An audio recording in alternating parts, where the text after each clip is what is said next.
বান্দার গুনাহগুলি বর্ণনা করতে গিয়ে আল্লাহ রাব্বুল আলামিন বলেছেন, ওয়া ইবাদুর রাহমানিল্লাযীনা ইয়ামশুনা আলাল আরদি হাওনা।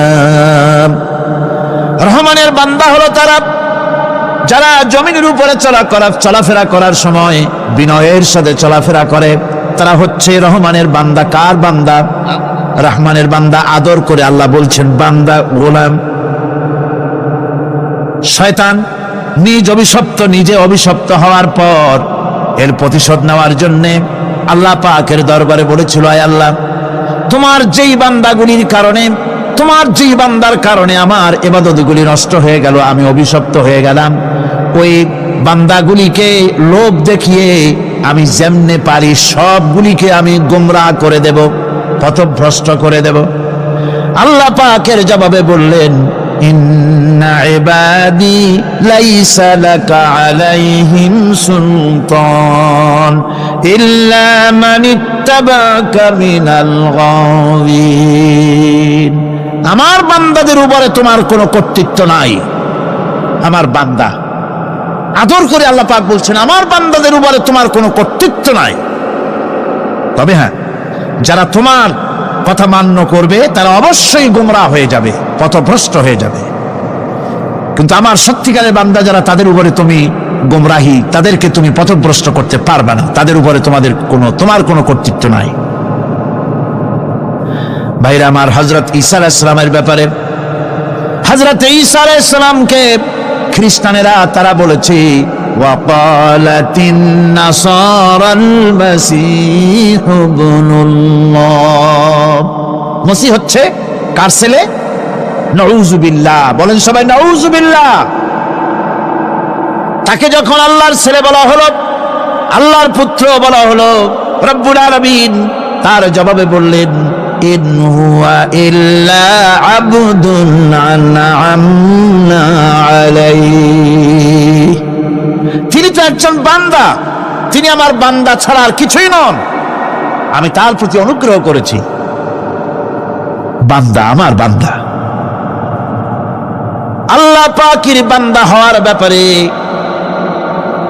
কোন মানুষের লজ্জা থাকার কথা নয়। এমনকি আল্লাহ পাক ঈসা আলাইহিস সালাম সম্পর্কে বলছেন, লা ইয়াস্তানকিফাল মাসীহু আইয়াকুনা আবদান লিল্লাহি ওয়ালাল মালাইকাতুল মুকাররাবুন।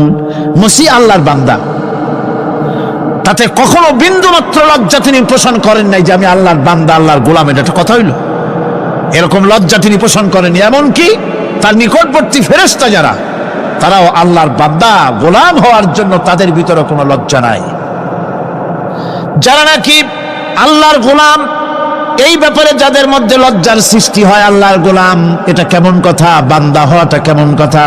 যারা গোলামীকে অস্বীকার করে তাদের সম্পর্কে আল্লাহ পাক বলছেন, ওয়া মাইয়াস্তানকিফ আন ইবাদাতিহি ওয়া ইয়াস্তাকবির ফাসায়াহশুরুহুম ইলাইহি জামিআ।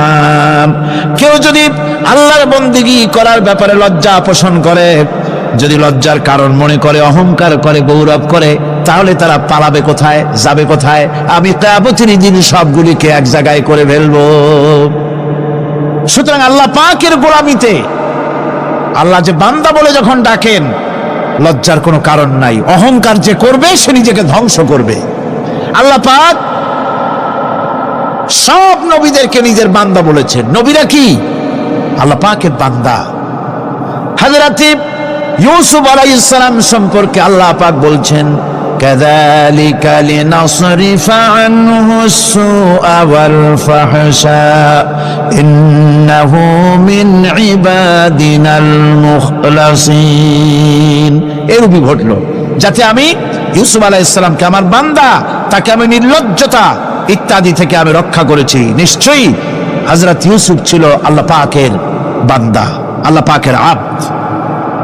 রাসূল করিম সাল্লাল্লাহু আলাইহি ওয়াসাল্লাম তিনি হচ্ছেন সর্বশ্রেষ্ঠ আল্লাহর পয়গম্বর। তার থেকে শ্রেষ্ঠ নবী আর কি কেউ আছে? জোরে বলেন, আছে? তার থেকে মাহবুব, তার থেকে শ্রেষ্ঠ আল্লাহর কাছে আর কেউ নাই। সেই নবীকে আল্লাহ রাব্বুল আলামিন কোরআনে কারীমের ভিতরে তাকে আব বলেছেন। কি বলেছেন? অনেকগুলি আয়াত আছে যে আয়াতের ভিতরে আল্লাহ পাক তার নাম নেন নাই, নবী বলেন নাই, রাসূল বলেন নাই, শুধু বলেছেন আব। যেমন ফাআওহা ইলা আবদিহি মা আওহা, অতঃপর তার বান্দার নিকট যা ওহী করার ছিল তা তিনি করলেন। সেই বান্দাকে মুহাম্মদ সাল্লাল্লাহু আলাইহি ওয়াসাল্লাম। অন্য আয়াতে আল্লাহ পাক বলছেন وأنه لما قام عبد الله يدعوه كادوا يكونون عليه لبدا। আর এই আল্লাহর বান্দা যখন নামাজ পড়তে দাঁড়িয়ে গেল, আল্লাহকে ডাকার জন্য যখন দাঁড়ালো, তখন লোকেরা তার উপরে ঝাঁপিয়ে পড়লো। ঝাঁপিয়ে পড়ার জন্য প্রস্তুতি গ্রহণ করলো। এখানে আব বলা হয়েছে কাকে? মুহাম্মদ সাল্লাল্লাহু আলাইহি সাল্লামকে। এভাবে করে অন্য এক আয়াতে আল্লাহ পাক তার হাবিবকে আব বলছেন, বান্দা বলতেছেন ইন কুনতুম ফি রাইবিম মিম্মা নাযালনা আলা আবদিনা, আমার বান্দার উপরে যে কিতাব নাজিল করেছি তাতে যদি তোমাদের কোনো সন্দেহ হয়। এই যে আমার বান্দার উপরে, ওই বান্দা কে বলেন সবাই? মুহাম্মদ রাসূলুল্লাহ সাল্লাল্লাহু আলাইহি ওয়াসাল্লাম। অন্য আয়াতে বলা হচ্ছে تبارك الذي نزل الفرقان على عبده ليكون للعالمين نذيرا। অতীব বরকতপূর্ণ সেই মহান সত্তা যিনি তার বান্দার উপরে ফুরকান নাজিল করেছেন। কে সেই বান্দা? মুহাম্মদ সাল্লাল্লাহু আলাইহি ওয়াসাল্লাম। মেরাজের ঘটনা বলতে গিয়ে আল্লাহ রাব্বুল আলামিন বলতেছেন সুবহানাল্লাযী আসরা বিআবদিহি লাইলাম মিনাল মাসজিদিল হারামি ইলাল মাসজিদিল আকসা। পবিত্র সেই মহান সত্তা যিনি তার বান্দাকে ইসরা করিয়েছেন। কে সেই বান্দা? মুহাম্মদ রাসূলুল্লাহ সাল্লাল্লাহু আলাইহি ওয়াসাল্লাম। সুতরাং আবদিয়াত, ইবাদত, গোলামি, এটা হচ্ছে মানুষের জীবনের সবচেয়ে বড় মর্যাদাকর খেতাব আল্লাহর পক্ষ থেকে আল্লাহর বান্দা হওয়া। গোলামি পরিপূর্ণরূপে হবে কেবলমাত্র আল্লাহ পাকের। এই গোলামির জন্যই আল্লাহ পাক আমাদেরকে সৃষ্টি করেছেন, অন্য কোনো কাজে আমাদেরকে সৃষ্টি করেন নাই। সেই জন্য আমাদেরকে গোলামি করতে হবে, আনুগত্য করতে হবে কেবলমাত্র কার বলুন তো? এই গোলামি যদি সঠিকভাবে করি, যদি বান্দারা যারা আল্লাহ পাকের বান্দা বলে, গোলাম বলে নিজেদেরকে দাবি করে, যদি সঠিকভাবে ইবাদতটা করা যায়, তাহলে আল্লাহ তাদের জন্য কি ওয়াদা করেছেন শুনুন। দুনিয়ায় তাদেরকে আল্লাহ পুরস্কার দেবেন, আখিরাতেও দেবেন। এটা বন্ধ করুন। দুনিয়া এবং আখিরাতে আল্লাহ পুরস্কার দেবেন। সে পুরস্কারটা কি? দুনিয়ার পুরস্কারটা আগে শোনেন। আল্লাহ পাক বলেন যারা আমার ইবাদত করবে তাদের ব্যাপারে আমার ওয়াদা শোনো। وعد الله الذين آمنوا وعملوا الصالحات ليستخلفنهم في الأرض كما استخلف الذين من قبلهم। তোমাদের মধ্যে যারা ঈমান এনেছে এবং সৎ কাজ করেছে, আল্লাহ রাব্বুল আলামিন তাদের ব্যাপারে আল্লাহর ওয়াদা হচ্ছে, আল্লাহর প্রতিজ্ঞা হচ্ছে, আল্লাহ ওয়াদা করতেছেন তাদেরকে জমিনের উপরে প্রতিষ্ঠিত করবেন। যেমন করে তোমাদের পূর্বপুরুষদেরকে প্রতিষ্ঠিত করা হয়েছিল, ওইভাবে তোমাদেরকে প্রতিষ্ঠিত করা হবে। সুবহানাল্লাহ। প্রতিষ্ঠিত করা হবে মানে রাষ্ট্র ক্ষমতা দেওয়া হবে। কি দেওয়া হবে? যদি গোলাম হও। যদি কি হও? গোলাম। আল্লাহ পাক বলছেন শুধু তাই নয়, আমি আমার দিনকে যারা প্রতিষ্ঠা করবে, আমার গোলামেরা যদি, আমার বান্দারা সঠিকভাবে যদি আমার গোলামি করে, ঈমান আনে, আমলে সালেহ করে, নেক কাজ করে, আমি তাদেরকে রাষ্ট্র প্রতিষ্ঠার সুযোগ করে দেব। আর তাদের জন্য ভীতির পরিবর্তে, সন্ত্রাসের পরিবর্তে শান্তি কায়েম করে দেব। সুবহানাল্লাহ। وَلَيُمَكِّنَنَّ لَهُمْ دِينَهُمُ الَّذِي ارْتَضَىٰ لَهُمْ وَلَيُبَدِّلَنَّهُم مِّنْ خَوْفِهِمْ أَمْنًا। তাদের দিনকে তারা নিজেদের জন্য যা পছন্দ করেছে অবশ্যই তিনি তা কায়েম করে দিবেন এবং সন্ত্রাস আর ভীতির পরিবর্তে আল্লাহ নিরাপত্তা দান করবেন। জোরে কোন সুবহানাল্লাহ। সন্ত্রাস বন্ধ হবে, চুরি ডাকাতি জেনা ব্যভিচার সব বন্ধ হয়ে যাবে। তোমরা ক্ষমতায় থাকবে, তোমরা ডমিনেটেড হবে না, তোমরা ডমিনেট করবে, গোটা পৃথিবীকে শাসন করবে, শাসিত তোমরা হবে না। আর ভীতির পরিবর্তে নিরাপত্তা তোমরা লাভ করবে। কি করলে? ইয়াবুদুনানি লা ইউশরিকুনা বি শাইআ। সুতরাং তারা যেন আমার ইবাদত করে এবং আমার সঙ্গে যেন কাউকে শরীক না করে।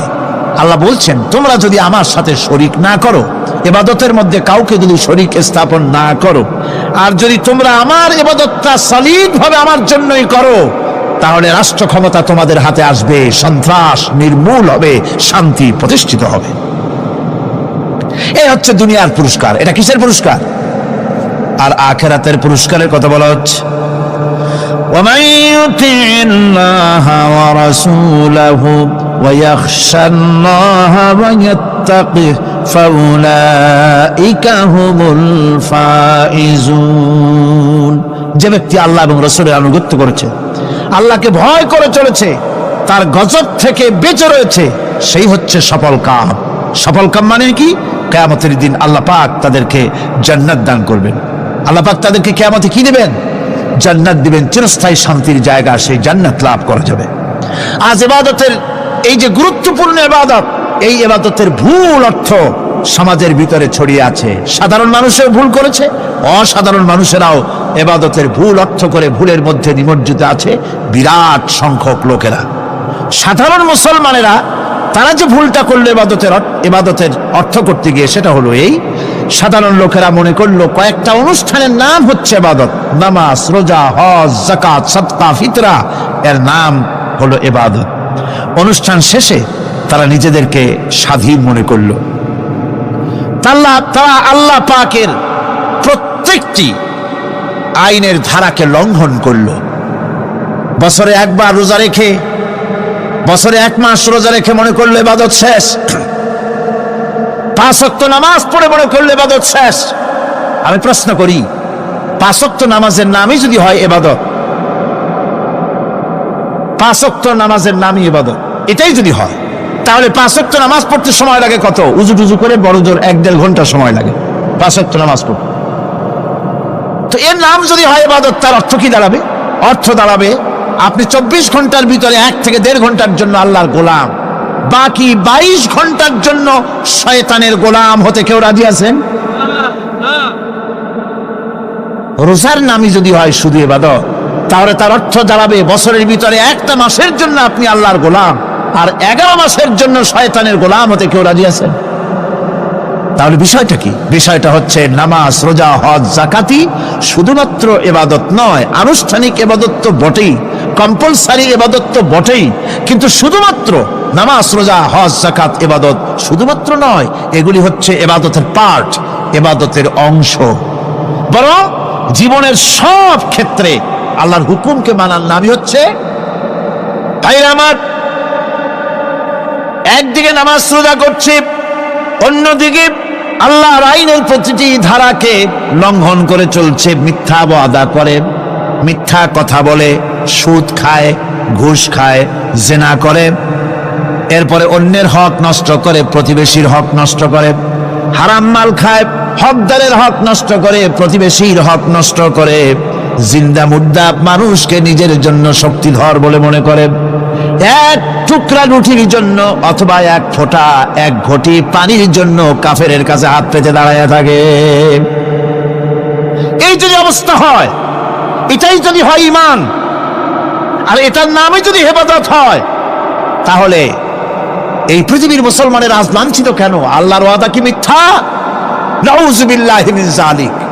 আমাদের ইবাদত যদি ঠিক হয়, যদি সত্যিকারের ইবাদত যদি আমরা করে থাকি, তাহলে ক্ষমতায় ইমানদারেরা নাই কেন? বিশ্বজুড়ে মুসলমানেরা লাঞ্ছিত কেন? তাহলে বুঝতে হবে ইবাদতের মধ্যে বিরাট গরমিল করে ফেলেছি, ঠিক কিনা? লক্ষ্য করুন, যেই লোকটা হজ করতেছি, উমরা করতেছে, নামাজ পড়তেছে, মসজিদ মাদ্রাসায় চান্দা দিতেছে, ওই লোকটি আবার ব্যাংকের থেকে সুদের টাকা নিয়ে ব্যবসা চালাইতেছে। ব্যবসা ঠিক রাখার জন্য, ইনকাম ট্যাক্স ফাঁকি দেওয়ার জন্য ব্যবসায়ীরা 2 ধরনের 3 ধরনের খাতা মেনটেন করছে। কথা ঠিক কিনা? মিথ্যা কথা বলছে, ঘুষ দিতেছে, বেশি করে বিদ্যুতের বিল যাতে না আসে সেজন্য যারা বিদ্যুৎ লাইনে আছে তাদেরকে পয়সা দিয়ে ম্যানেজ করতেছে। ঠিক কিনা? আমি পার্লামেন্টে বলেছি বিদ্যুৎ বাইরের থেকে আনতে হবে না, ঘুরে ঘুরে আবার বিদ্যুতের কথা আসে।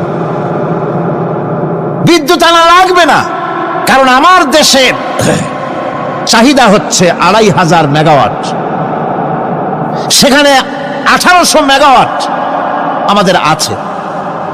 আরেকদিকে 4টা বিদ্যুৎ প্রকল্প বন্ধ হয়ে আছে। ওই 4টি বন্ধ হওয়া প্রকল্প যদি চালু করা যায় তাহলে 2900 মেগাওয়াট বিদ্যুৎ উৎপাদিত হতে পারে বলে বিশেষজ্ঞরা বলেছেন। তাহলে আমাদের উদ্বৃত্ত 400 মেগাওয়াট থেকে যাবে। এইটাকে বাইরের থেকে আনার কোনো দরকার নাই। বিদ্যুতের অপচয় বন্ধ করুন, বিদ্যুতের চুরি বন্ধ করেন। মিল কল কারখানা যাদের আছে লক্ষ লক্ষ টাকা বিদ্যুৎ বিল হয়, কিন্তু লাইনম্যানদের সঙ্গে ম্যানেজ করে গভর্নমেন্টকে ফাঁকি দেওয়া হচ্ছে। ঠিক কিনা গম? তোমার নামাজের দাম কি? তোমার হজের 4 পয়সা দাম নাই। তুমি রাষ্ট্রকে ফাঁকি দিয়েছ, তুমি জনগণকে ফাঁকি দিয়েছ, তুমি দেশের শত্রু। টেলিফোনের বিল 1000 হাজার টাকা, লাখ টাকার বেশি বিল হয়, লাইনম্যানের সঙ্গে ম্যানেজ করে 500, 700, 2000 টাকা দিয়ে সারিয়ে দেয়। ঠিক কিনা? এরা জাতির শত্রু, দেশের শত্রু। এদেরকে ফায়ারিং স্কোয়াডে নিয়ে ক্লাস ফায়ার করে উড়ায় দেওয়া উচিত। এরা দেশের দুশ্মন। আজ সিস্টেম লসের নাম দিয়া বিদ্যুৎ চুরির আরেক ব্যবস্থা করা হয়েছে। সিস্টেম লস করে ওনারা নিজেরা, আর এর ভোগান্তি জনগণকে করতে হয়। কসাইয়ের মতো ছুরি দিয়া জবাও করে জনগণের কাছ থেকে সিস্টেম লসের চার্জ আদায় করা হয়। আমি পার্লামেন্টে বলেছি, মাননীয় স্পিকার, সিস্টেম লস এই নামটা উঠায় দেন, এই প্রথা বন্ধ করে দিন। বিদ্যুৎ ধার করা লাগবে না, আল্লাহ আমাদের দেশে যথেষ্ট দিছে, কোনো জিনিসের অভাব নাই। এখানে গ্যাস আছে, তেল আছে, বিদ্যুৎ আছে, পাট আছে, চা আছে, নাই কি? অন্তত 8.5 কোটি টাকার কাগজ গুদামের মধ্যে বন্দী হয়ে আছে। ভারতকে খুশি করার জন্য সে দেশ থেকে কাগজ এনে খবরের কাগজ ছাপানো হচ্ছে, আর 8.5 কোটি টাকার কাগজ নষ্ট হয়ে যাচ্ছে, আমার দেশের কাগজ। সুতরাং বলতেছিলাম একথাই বলতেছিলাম যে ঈমান আল্লাহর গোলাম হতে হলে ভুল করে বসেছি ইবাদতের অর্থ করতে। শুধু নামাজ, রোজা, হজ, যাকাত, মাজারে কিছু চান্দা দেওয়া, আগরবাতি, মোমবাতি, চাদর একটা দিয়া, পীর সাহেবরে 10,000 টাকা চান্দা দিয়া মুছে তেল মাইখা দাঁত বাইর করে হাসেন। বেহেশতে তো গেছি, আর দেরি কত? বেহেশতে তুমি যাবা, এত সহজ? দেশকে ফাঁকি দিছো, দেশকে ফাঁকি দিয়েছ, জনগণকে ফাঁকি দিয়েছ, নিজের মেয়েকে ফাঁকি দিয়েছে। বিবাহের সময় টাকা পয়সা দিয়া বিবাহ টিবাহ করাই দিল। ব্যবসা, ধানি সম্পত্তি, বাড়ির সম্পত্তি সব ছেলেদেরকে দিয়ে দিল, মেয়েটারে ফাঁকি দিয়ে দিল। তাই না? এরকম ফুপুকে ফাঁকি দিল, বোনকে ফাঁকি দিল। এরপরে মোনাজাত করে সবে বরাতে, আল্লাহ আমারে বেহেশত দিও। ফেরেশতারা কয়, মর তুই আগে, বেহেশত তোরে কেমনে দেয় ভালো করে দেখায় দেব। বেটা তুই যাবি বেহেশতে? এত সোজা? ওটা মামু বাড়ির বারান্দা নাকি? এত সহজ নয়। সুতরাং সাধারণ মানুষ মারাত্মক ভুল করেছে এখানে। নামাজ, রোজা, হজ, যাকাত ইবাদত, আর কিছু কি ইবাদত মনে করে নাই? আপনার চাকরি আপনার ইবাদত, চাকরিতে ফাঁকি দেওয়া যাবে না। আপনি সুস্থ মানুষ, মেডিকেল লিভ নিয়ে ওয়াজ মাহফিল অথবা কোনো ইজতেমায় যাওয়া যাবে না, কোনো চেল্লা দিতে যাওয়া যাবে না। মেডিকেল লিভ নিয়ে আপনি সুস্থ মানুষ, কেন আপনি মেডিকেল লিভ নিচ্ছেন? আপনি ফাঁকি দিতে পারবেন না। সরকারি চাকরি করেন, মিল কল কারখানায় চাকরি করেন, ফরজ নামাজ পড়েছেন ভালো কথা, সুন্নাত পড়েছেন ভালো কথা, নফল পড়বেন না। জোহরের নফল পড়া বাদ দিন, যদি আপনি চাকরিজীবী হন, চাকরি করে, ওটাই ইবাদত। এর নাম ইসলাম, এর নাম ইসলাম। গভর্নমেন্ট যে বেতন দেয় সেই বেতনের উপরে সন্তুষ্ট থাকুন, ঘুষ খাইয়েন না। যদি বেশি বেতন লাগে গভর্নমেন্টের কাছে দাবি জানান যে আমাদের বেতন বাড়ায় দাও। ঘুষ খাবেন কেন? হারাম। জোরে বলেন এটা কি? এই ঘুষের টাকা মাজারে দিয়া, পীরেরে দিয়া আল্লাহরে খুশি করবেন, এত সহজ না, এত সহজ না। মা খালাকতুল জিন্না ওয়াল ইনসা ইল্লা লিয়াবুদুন। মানুষ আর জিন জাতিকে আমি সৃষ্টি করেছি আমার গোলামির জন্য। কার গোলামি? ওই গোলামির পূর্ণাঙ্গ নমুনা যদি জানতে চাই, পূর্ণাঙ্গ নমুনা দৃষ্টান্ত লাগবে। কাকে অনুসরণ করব? পূর্ণাঙ্গ ইবাদতের আল্লাহর গোলামির পূর্ণাঙ্গ নমুনার জন্য কোরআনে কারিমে দৃষ্টান্ত সেট করা হয়েছে। হযরত ইব্রাহিম আলাইহিস সালামের আল্লাহ পাক বলেন, ইয ক্বালা লাহু রাব্বুহু আসলিম ক্বালা আসলামতু লিরাব্বিল আলামিন। তার অবস্থা এই ছিল। কার? ইব্রাহিম আলাইহিস সালাম। তার অবস্থা এই ছিল যে তার রব যখন তাকে বললেন আনুগত্যের মস্তককে অবনত করে দাও, তিনি বললেন আমি আমার বিশ্বপালকের সামনে মাথাটা নত করে দিলাম। সুবহানাল্লাহ, কোন শব্দ ছাড়াই মাথা নিচু করে দিলাম। এই পন্থায়, তিনি যে পন্থাটা অবলম্বন করেছিলেন, এই পন্থায় চলার জন্য তার সন্তানদেরকেও তিনি হুকুম করেছিলেন। ووصى بها إبراهيم ببنيه ويعقوب يا بني إن الله اصطفى لكم الدين فلا تموتن إلا وأنتم مسلمون। ইয়াকুব এবং ইব্রাহিম আলাইহিস সালাম তার সন্তানদেরকে এই উপদেশ দিয়েছিলেন যে তিনি বলেছিলেন, হে আমার সন্তানেরা, আল্লাহ ছাড়া তোমাদের জন্য আল্লাহ পাক এই দ্বীনকে মনোনীত করেছেন। আল্লাহ পাকের আনুগত্য করবে, তার দ্বীনের প্রতি সারেন্ডার করবে।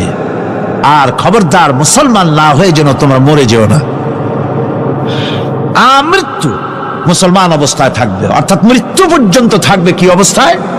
মুসলমান অবস্থায়।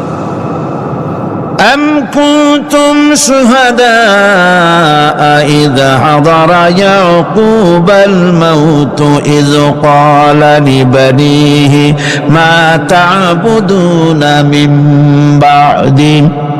ইয়াকুব আলাইহিস সালাম তার মৃত্যুর সময় জিজ্ঞেস করেছিলেন, ও আমার সন্তানেরা, আমার মৃত্যুর পরে তোমরা কার ইবাদত করবে, কার গোলামি করবে?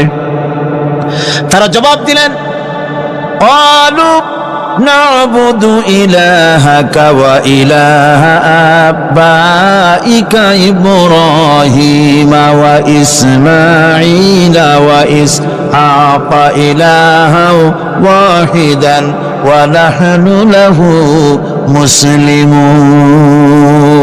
নিঃসন্দেহে আমরা ইবাদত করব, গোলামি করব আপনার রবের, আপনার পিতার রবের, এবং আল্লাহর ইবাদত করব। আপনিও আপনার পূর্বপুরুষ ইব্রাহিম, ইসমাইল যে আল্লাহকে ইবাদত করেছে, সে আল্লাহ পাকের ইবাদত আমরা করব এবং তার অনুগত হয়ে থাকব। দাসত্ব এবং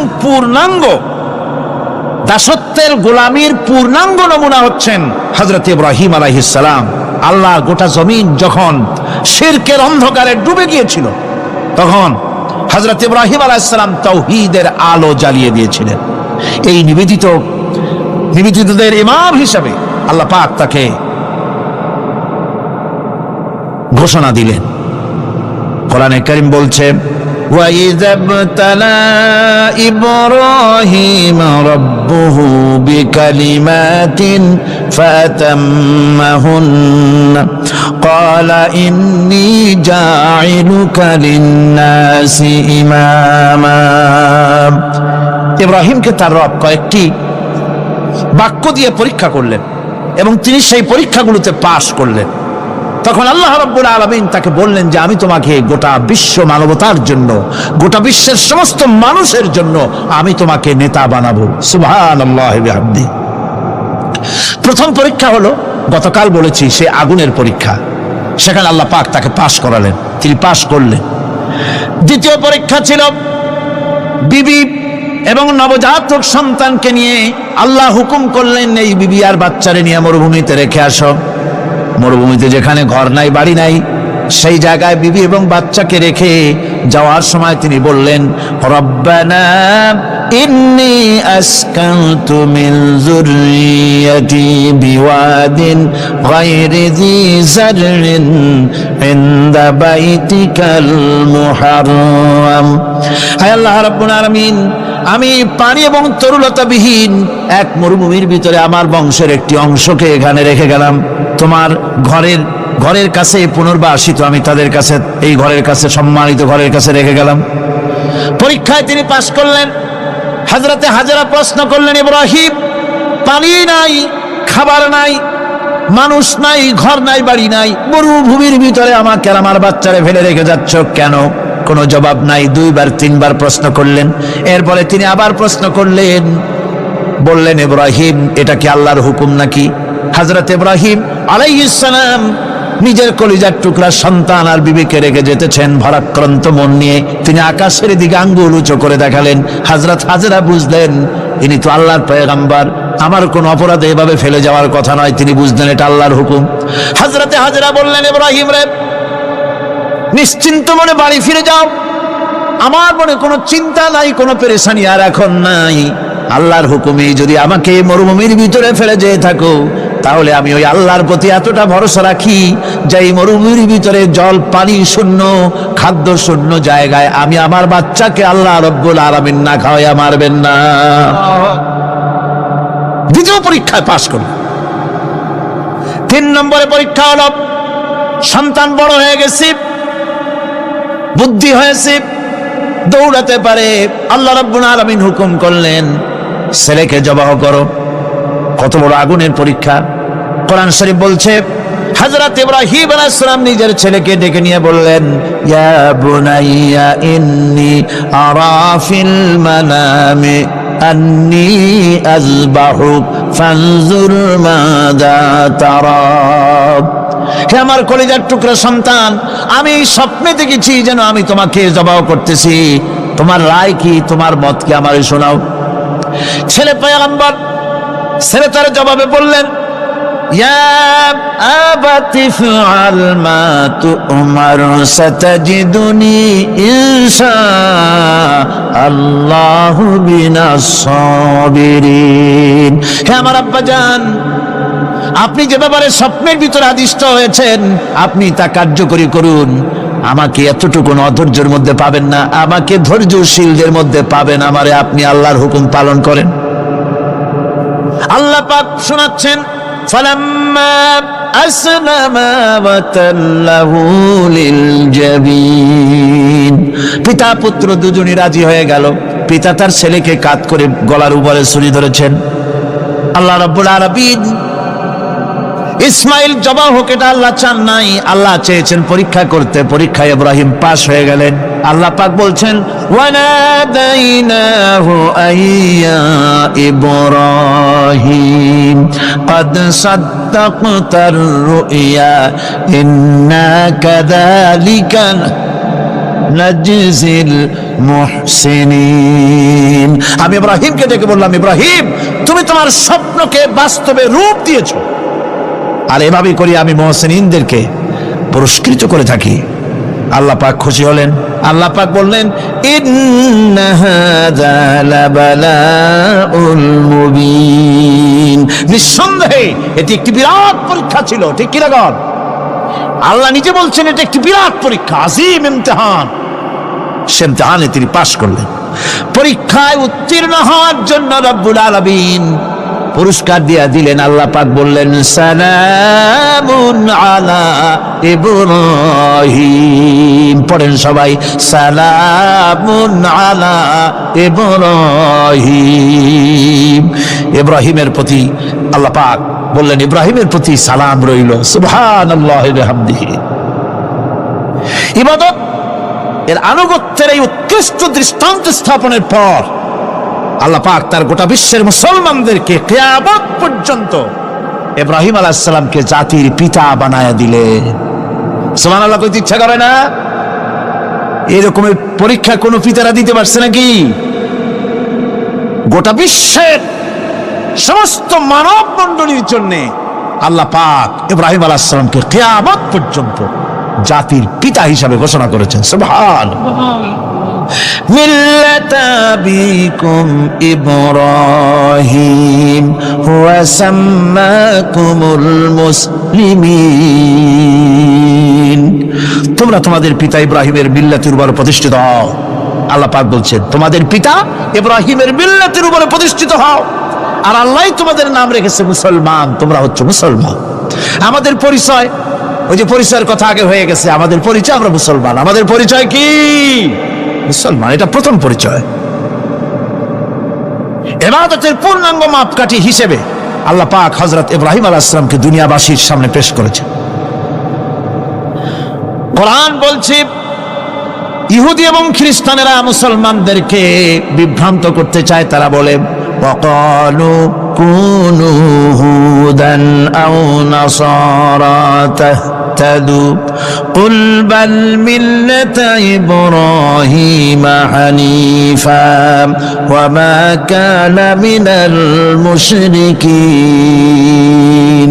ইহুদিরা বলে ইহুদি হও তবেই তোমরা সঠিক পথ পাবা, খ্রিস্টানের বলে খ্রিস্টান হও তবেই তোমরা সঠিক পথ প্রাপ্ত হবে। আল্লাহ পাক বলছেন এদের সকলকে বলে দাও বরং তোমরা সব পরিত্যাগ করে মিল্লাতে ইব্রাহিমের ভিতরে শামিল হয়ে যাও।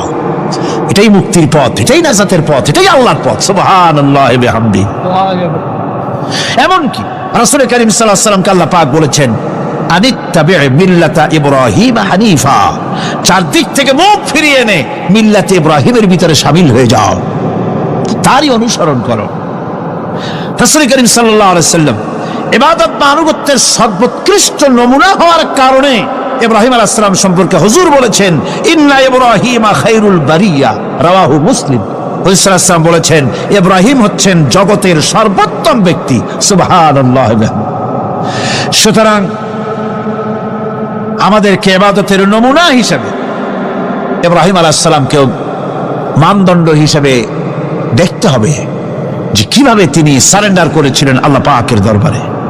এখন আমি আপনাদের সামনে বলতে চাই মানুষের জীবনে সবচাইতে বড় দুটি চাহিদা আছে, একটা হচ্ছে খাদ্য আর একটা হচ্ছে নিরাপত্তা।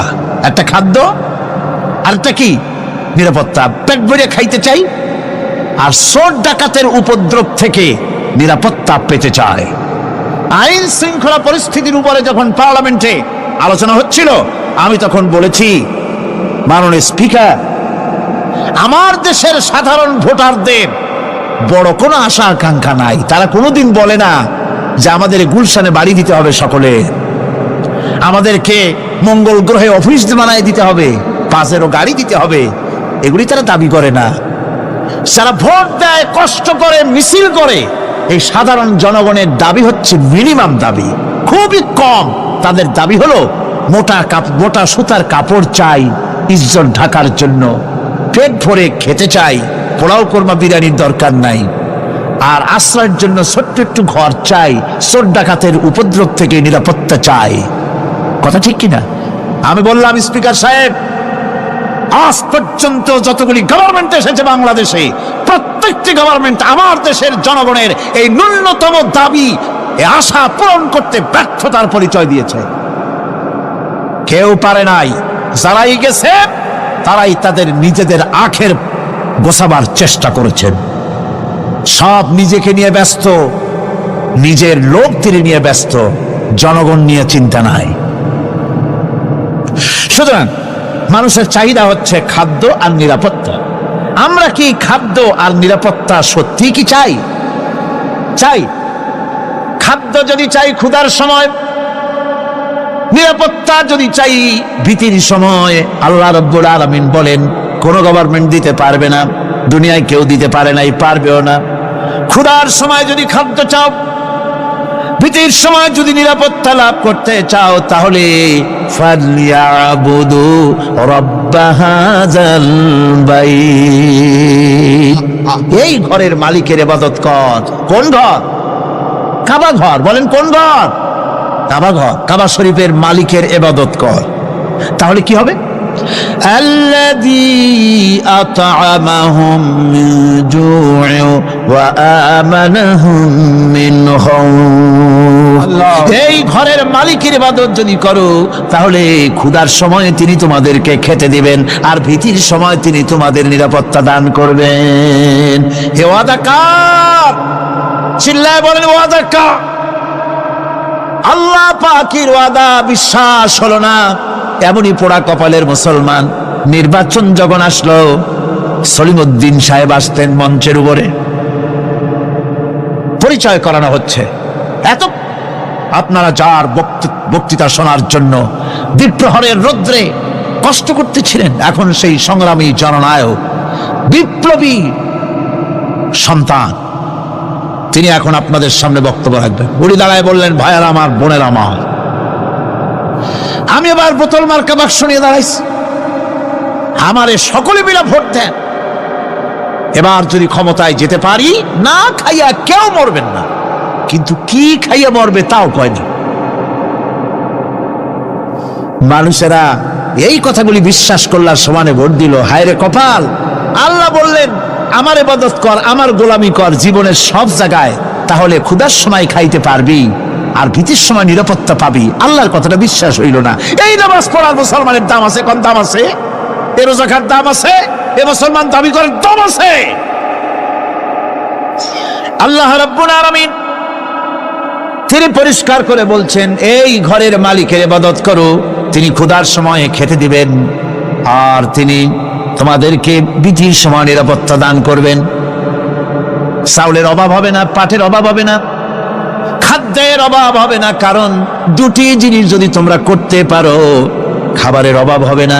ওয়ালাউ আন্না আহলাল কুরা আমানু ওয়াত্তাকাউ লাফাতাহনা আলাইহিম বারাকাতিম মিনাস সামাই ওয়াল আরদ। দেশের লোকেরা, জনপদের লোকেরা যদি দুইটা কাজ করে, এক নম্বরে হলো আমার উপরে ঈমান আনবে, দুই নম্বরে হলো আমাকে ভয় করার নীতি অবলম্বন করে যদি চলে, তাহলে ওই দেশের মানুষের জন্য আকাশ আর জমিনের সব বরকতের দরজা আমি আল্লাহ খুলে দেব। আল্লাহর ওয়াদা।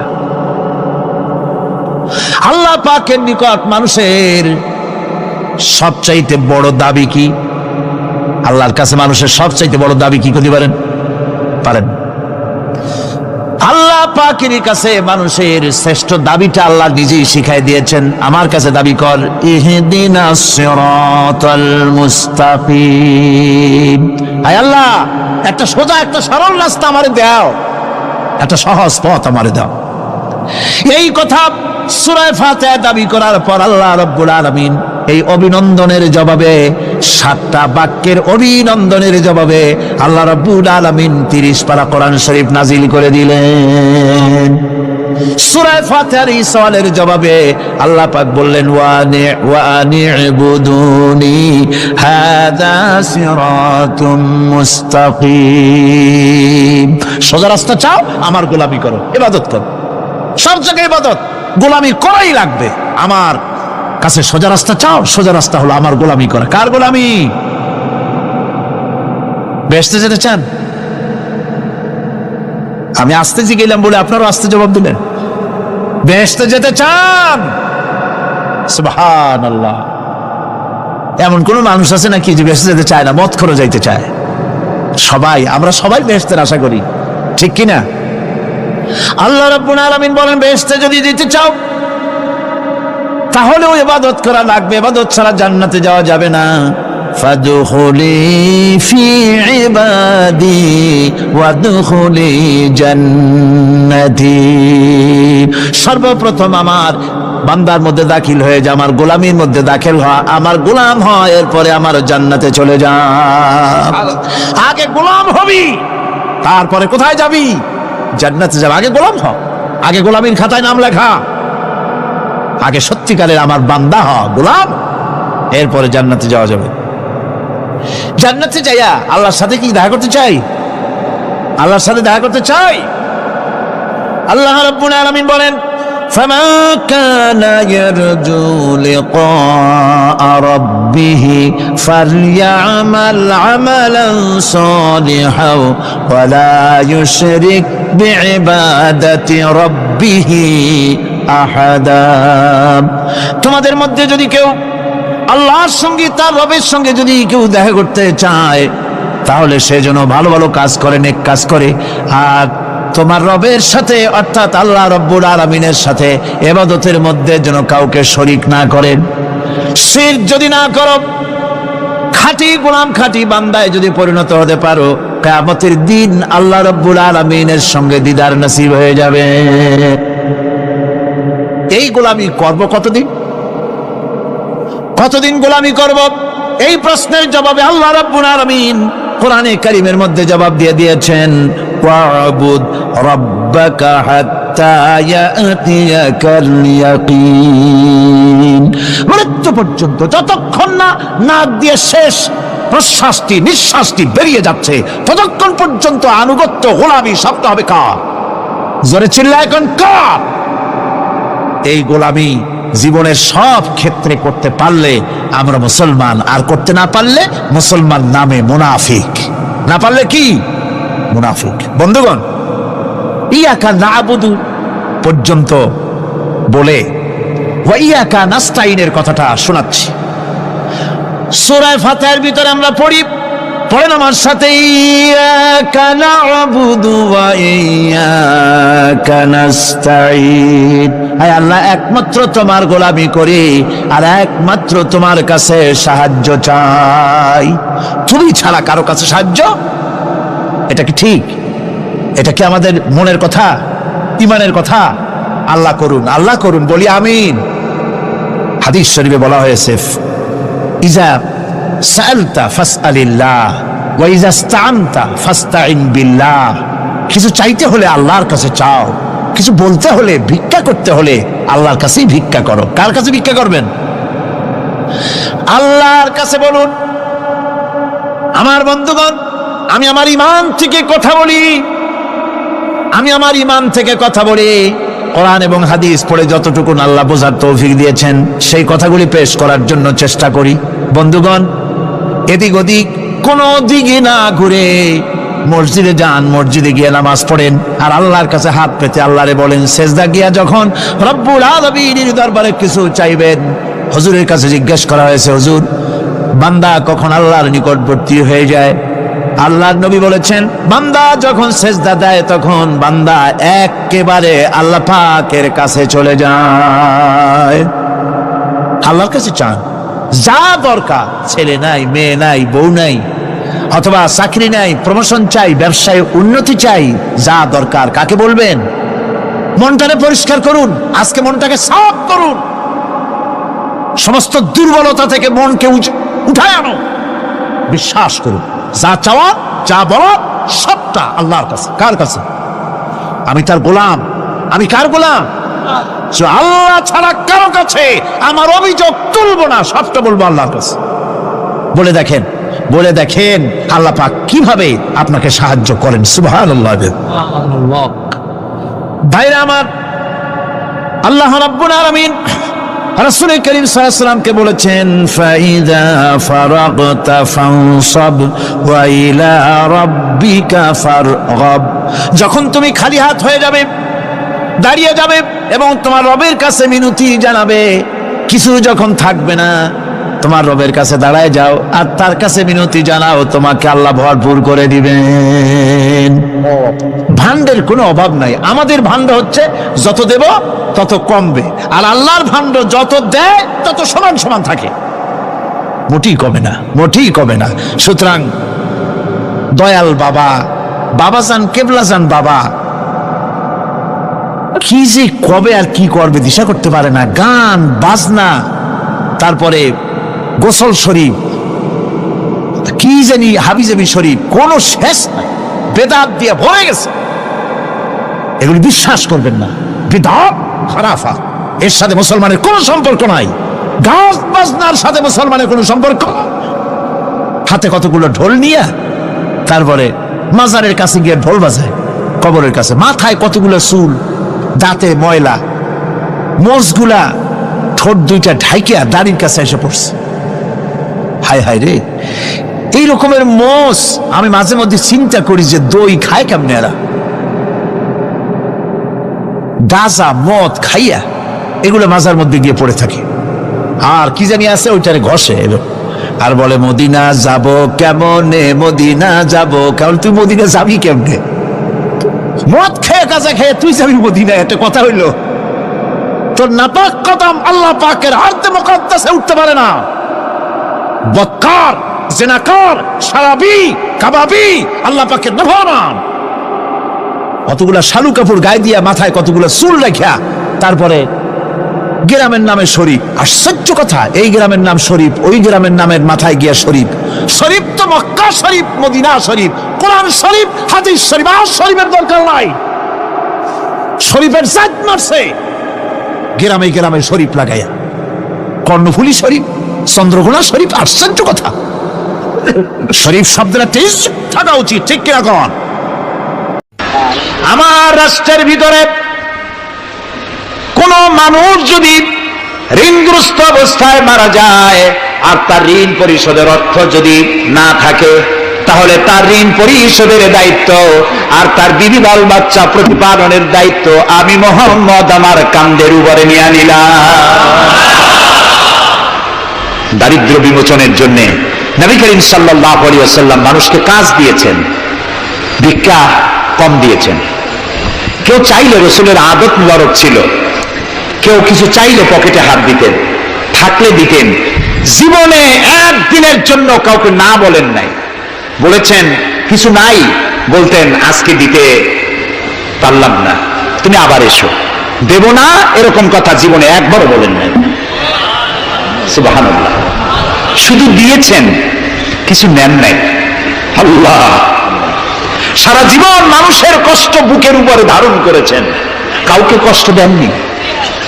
ক্ষুধার্ত মানুষের দুয়ারে দুয়ারে গেছেন, নিজে ক্ষুধায় কষ্ট করেছেন। হযরত আবু বকর ওমর মসজিদে নববীর ভেতরে বসে অসময় বসে আছেন। রাসূলুল্লাহ দিনের বেলা জিজ্ঞেস করলেন, তোমরা এই অসময় এখানে কেন? তারা বললেন, আমরা ক্ষুধার্ত, 2-3 দিন কিছু খাই না। রাসূলুল্লাহ বললেন, আমারও তো একই অবস্থা, চলো। 3 জন বেরিয়ে গেলেন। মসজিদে নববীর পাশেই ছিল হযরত আবু আইয়ুব আনসারী রাদিয়াল্লাহু তাআলা আনহুর বাড়ি। আমি 1973 সনে স্বাধীন বাংলাদেশের প্রথম হজ আমি করেছিলাম। 4733 টাকা ছিল বিমানের ভাড়া। তখন মসজিদে নববীর পাশেই ছিল আবু আইয়ুব আনসারী রাদিয়াল্লাহু তাআলা আনহুর বাড়ি। সেই বাড়িতে গেলাম। ওইখানে একটা বাক্সের ভিতরে, একটা গ্লাসের বাক্সের ভিতরে ছিল রাসূলের ব্যবহার করা তরবারি, তীর আর ধনুক। আমি বহুত চেষ্টা করছিলাম গ্লাসটা উঠাবার জন্য, কারণ এটা সেই তরবারি, সেই তীর, সেই ধনুক যেখানে আমার রাসূলের হাতের পরশ লেগেছিল। যদি ধরতে পারতাম প্রাণ করে একটা চুমা দিতাম। এই বাড়িতে গিয়ে রাসূলুল্লাহ উপস্থিত হলেন। আবু আইয়ুব আনসারী 3 জন মেহমান, এর থেকে শ্রেষ্ঠ মেহমান আছে? স্ত্রীকে বললেন, তাড়াতাড়ি একটা ছাগল জবাই করো, রুটি বানাও। তিনি চলে গেলেন বাগানে। বাগান থেকে কিছু খোরমা আনলেন। হাদিস শোনাচ্ছি, গল্প নয়। কিছু খোরমা এনে রাসূলের সামনে রাখলেন। রাসূলুল্লাহ বললেন, এর মধ্যে কাঁচা পাকা, আধা পাকা 3 পদের খাজুর, আমি কোনটা খাবো? হযরত আবু আইয়ুব বলেন, 3 প্রকারের খেজুরে আপনি হাত দিবেন, কারণ আপনার হাত যে প্রকারের খেজুরের গায়ে লাগবে আমার বাগানে আল্লাহ রাব্বুল আলামিন সেই খেজুরে বরকত দিয়ে দিবে। কিছুক্ষণ পরে রান্না হয়ে গেল। রাসূলের সামনে গোশত আসলো, রুটি আসলো। আল্লাহর নবী খাবারের শুরুতে 2-1টা রুটি আর 2-3টা গোশত টুকরা রুটি দিয়া পেঁচায়া হযরতে আবু আইয়ুব আনসারীর হাতে দিয়া দিলেন। বললেন, আবু আইয়ুব, এই রুটি আর গোশত টুকরা নিয়ে যাও, আমার কলিজার টুকরা মা ফাতেমা গত 3 দিন হলো কিছু খায় নাই। দুনিয়ার মানুষের খাবার পৌঁছায়ছেন, নিজে না খেয়ে থেকেছেন। হযরত আয়েশা বলেছেন, 1 দিন 2 দিন না, মাসের পর মাস রাসূলুল্লাহর স্ত্রীদের ঘরে চুলায় আগুন জ্বলে নাই। হযরত ওমর রাদিয়াল্লাহু তাআলা আনহু রাসূলুল্লাহর ঘরে প্রবেশ করেছেন। এখনো ঘরটা আছে মসজিদে নববীর কোনায়, ছোট্ট ঘরটা, বিশ্বনবীর ঘর। তিনি ঘরের মধ্যে প্রবেশ করে দেখেন রাসূলুল্লাহ শুয়ে আছেন। তারপরে হযরত আবু বকর সালাম করলেন, রাসূলুল্লাহ উঠে বসলেন। হযরত ওমর রাদিয়াল্লাহু তাআলা আনহু বাচ্চা শিশুর মতো বুক রেখে কেঁদে উঠলেন। নবীজি জিজ্ঞেস করলেন, ওমর কাঁদো কেন? হযরত ওমর বলছেন, ইয়া রাসূলুল্লাহ, আমি বিশ্বনবীর ঘর দেখতেছি, ছোট্ট একটি ঘর, এক কোণায় পানি শূন্য সোরাহি কাত হয়ে পড়ে আছে, এক পাশে একটা গ্লাস, আর আপনি যে বিছানায় শোয়া, চাদর নাই, বালিশ নাই, দড়ি দিয়া বুড়ানো খাটিয়ার উপরে শুয়েছিলেন, হাতের তলায়, মাথার তলায় হাত দিয়ে আপনার জান্নাতি শরীর মোবারকের পিঠের উপরে দড়ির দাগ আমি সহ্য করতে পারছি না ইয়া রাসূলুল্লাহ। কাফেরেরা পৃথিবীতে এত শান্তি করলো, আর আল্লাহ রাসূলের গায়ে দড়ির দাগ, আপনি আমাকে অনুমতি দেন, আমি একটা তোষক আপনাকে বানায় এনে দেই। রাসূলুল্লাহ বললেন, ওমর, আমি যদি হুকুম করি, এই যে উহুদ পাহাড়টা আমার জন্য সোনায় পরিণত হয়ে যাবে। আমি পৃথিবীতে শান্তি করতে আসি নাই, এসেছি মানবতার মুক্তির জন্য, কল্যাণের জন্য। নবী করিম সাল্লাল্লাহু আলাইহি ওয়াসাল্লাম এই যাকাতের বিধান কায়েম করলেন। মানুষের দুয়ারে দুয়ারে খাবার পৌঁছে গেল, বৃদ্ধরা ভাতা পেল, বয়স্করা ভাতা পেল, বেকারেরা তাদের কাজের সংস্থান পেয়ে গেল। অবস্থা এমন হলো, হযরত ওমর ইবনে আব্দুল আজিজ রাহমাতুল্লাহ আলাইহির সময় যাকাত কে নেবে, যাকাত কে নেবে চিল্লানো হতো, ঢোল বাজানো হতো। একজন লোক পাওয়া যেত না যে যাকাত আমার দরকার। ইতিহাস লিখছে, ওই সময় একজন লোক তার সাদকার টাকা নিয়ে ঘুরতেছে যে যাকাত কাকে দিবে। 3 দিন হলো যাকাত নেওয়ার মতো একটা লোক পেল না। অবশেষে ক্লান্ত হয়ে মরুদ্যানের মধ্যে বসে আছে। কিছু সময় পর দেখলো যে একটা লোক, ধুলায় ধূসরিত চেহারা, তিনি এসেছেন, হাতে একটা বড় টোপলা। এই লোকটি বলল, পথিক, আসসালামু আলাইকুম, আমি 3 দিন ঘুরলাম এই দেশে, একটা মানুষ পেল না যাকে আমি সাদকার টাকা, যাকাতের টাকা দিতে পারি। আপনাকে মনে হচ্ছে গরিব মানুষ, জামা কাপড় ময়লা, আপনি আমার এই টাকাগুলি নিয়ে আমাকে উদ্ধার করুন। লোকটি বলছে, তোমার মাথা ঠিক আছে কিনা আমি জানি না, তুমি কি মনে করছো যে আমার এই বস্তার মধ্যে ছেঁড়া খাতা? তোমার ওই টোপলায় যত টাকা, ওর থেকে অনেক বেশি টাকা আমার এই বস্তার ভিতরে। আমি 1 সপ্তাহ ঘুরতেছি, একটা গরিব মানুষ পাই না এই দেশে। এটি হলো যাকাতের কল্যাণময়তা, যাকাত ভিত্তিক অর্থ ব্যবস্থার কল্যাণময়তা। যারা এই যাকাত দেয় না, অর্থকে সঞ্চিত করে, সোনা এবং রূপাকে সঞ্চয় করে, তাদের সম্পর্কে আল্লাহ কি বলছেন? والذين يكنزون الذهب والفضة ولا ينفقونها في سبيل الله فبشرهم بعذاب أليم। যারা নাকি রৌপ্য এবং স্বর্ণ সঞ্চয় করে, আমার রাস্তা খরচ করে না, মানে গরিবদের দেয় না, সঞ্চিত করে রাখে, তাদের জন্য কঠিন পীড়াদায়ক শাস্তির সুসংবাদ দাও। প্রশ্ন উঠতে পারে, শাস্তির কি সুসংবাদ হয়?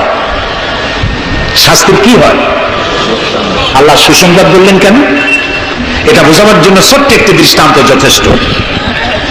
মা যদি ছেলেকে কন্ট্রোল করতে না পারে, দারুণ দুষ্ট, মা তখন বলে, দাঁড়া, তোর বাপ আসুক, আমি তারে নালিশ করবো, এমন পিটটি দেবে, তখন মজা টের পাবি। পিটাইলে কি মজা লাগে? তাহলে মজা বললো কেন? শাস্তির তীব্রতা বোঝাবার জন্য মজা শব্দ ব্যবহার করা হয়। এটা কোরআনে কারীমের বাগধারা। আল্লাহ তাআলা বলছেন, তীব্র শাস্তির সুসংবাদ দাও। স্বর্ণ আর রৌপ্য জমা করে রেখেছো, যাকাত দাওনি। বহু মহিলার অসংখ্য সোনা রূপা আছে, যাকাত দেন না। কবে কালে ভদ্র একটা বিয়ে আসবে, সেই বিবাহে সজ্জিত হয়ে যাবেন, সারা বছরে যাকাত দিলেন না, এতগুলি সোনা আটকায় রাখলেন কেন? আল্লাহ চান না টাকা পয়সা পুঞ্জীভূত হয়ে থাকুক। কোরআন শুধু নামাজ রোজা নয়, দেখুন না আল্লাহ কি বলছেন। আল্লাহ বলছেন, কায়লা ইয়াকুনা দুলাতাম বাইনাল আগনিয়াই মিনকুম। আল্লাহ বলছেন, তোমাদের কিছু সংখ্যক ধনীদের মধ্যে তোমাদের সম্পদগুলি পুঞ্জীভূত হয়ে যাক, এটা আমি চাই না। এটা যাকাত, ফিতরা, সাদকা এককালীন দানের মাধ্যমে গোটা জাতির মধ্যে পৌঁছে যাক, তাহলে মানুষের উপকার হবে। সুতরাং 7.5 তোলা নিচ পর্যন্ত জাকাত আপনার না দিলে চলবে। যখন 7.5 তোলা হবে তখনই জাকাত শুরু হবে। যত বেশি হয় গোড়া থেকে শুরু করে সবটা দিতে হবে। 52 তোলা রূপা হলে জাকাত দিতে হবে। এই জাকাতের টাকা না দিয়ে যারা জমা করে রাখেন, শাস্তিটা কি হবে শোনেন। আল্লাহ শাস্তির ধরনও বলছে, يوم يحمى عليها في نار جهنم فتكوى بها جباههم وجنوبهم وظهورهم هذا ما كنزتم لأنفسكم فذوقوا ما كنتم تكنزون। এমন একদিন আসবে যখন এই স্বর্ণা রৌপ্যকে জাহান্নামের আগুন দিয়ে জ্বালায়া সিল বানানো হবে, আর এই সিলগুলি তোমার কপালে, তোমার পার্শ্বদেশে, তোমার পৃষ্ঠদেশে সিল মারা হবে জাহান্নামের আগুন দিয়ে, আর বলা হবে হাদা মা কানাসতুম লিআনফুসিকুম, এই হলো তোমার সেই সব সঞ্চিত সম্পদ যা তুমি সঞ্চয় করে রেখেছিল, আল্লাহর রাস্তায় খরচ করো নাই। রাসূলের কাছে প্রশ্ন হয়েছে ওয়ায়াসআলুনাকা মাযা ইউনফিকুন, হে রাসূল আপনাকে প্রশ্ন করা হয় যে কি খরচ করব। আল্লাহ তাআলা বলছেন কুলিল আফওয়া, বলুন প্রয়োজনের অতিরিক্ত জিনিস আল্লাহর রাস্তায় খরচ করে দাও। আমরা প্রয়োজনের অতিরিক্তটা ব্যাংকে জমা রাখি, আল্লাহ বলেন খরচ করো। যত খরচ করবে আল্লাহ তত বাড়াই দিবেন। দেখেন না আল্লাহ বাড়ায় কেমনে। আল্লাহরে বিশ্বাস করেন যে আল্লাহ যে বাড়াইতে পারেন, এটাকে বিশ্বাস করেন? এটি তো ইমানের প্রশ্ন। কেউ যদি জবাব দিতে ব্যর্থ হন তাহলে তো কুলক্ষণ। আল্লাহ কি সম্পদ কমানো আর বাড়ানোর মালিক কে? ইয়ামহাকুহুল্লাহুর রিবা ওয়া ইউরবিস সাদাকাত। আল্লাহ তাআলা বলছেন আমি সুদকে ধ্বংস করি আর সাদকাকে বৃদ্ধি করি। হালালে বরকত হয়, হারামে বরকত হয় না। আজ গোটা পৃথিবীতে, শুধু বাংলাদেশে নয়, গোটা বিশ্বে ওয়ার্ল্ড ব্যাংকের দৃষ্টিতে ইসলামী ব্যাংক পৃথিবীতে সব থেকে সফল ব্যাংক। আলহামদুলিল্লাহ। তাও আলহামদুলিল্লাহ কব না কেন? কারণ হালালে বরকত হয়, হারামে বরকত হবে না। আচ্ছা কুত্তায় বাচ্চা দেয় কয়টা কম তো? অত ফ্যামিলি প্ল্যানিং নাই, জনমের মতো হয়। এই কুত্তাগুলি যদি সব বাঁচত তাহলে বরিশাল দিয়ে হাঁটতে পারতেন? কুত্তার জ্বালায় হাঁটতেই পারতেন না। গরুতে, গাভীতে বাছুর দেয় কয়টা বছরে? একটা, মাত্র একটি। আর মুসলমানেরা গরু যা জন্মের খাওয়া খায়, তারপরেও কুত্তা বেশি না গরু বেশি? এই কারণে যেহেতু গরু হালাল তাই গরুতে বরকত, কুত্তা হারাম তাই বরকত নাই। ইসলামী ব্যাংক শুধু ব্যাংকিং সেক্টরেই কাজ করে না, জাতির কল্যাণমূলক বহু সংখ্যক কাজ তারা করে থাকে।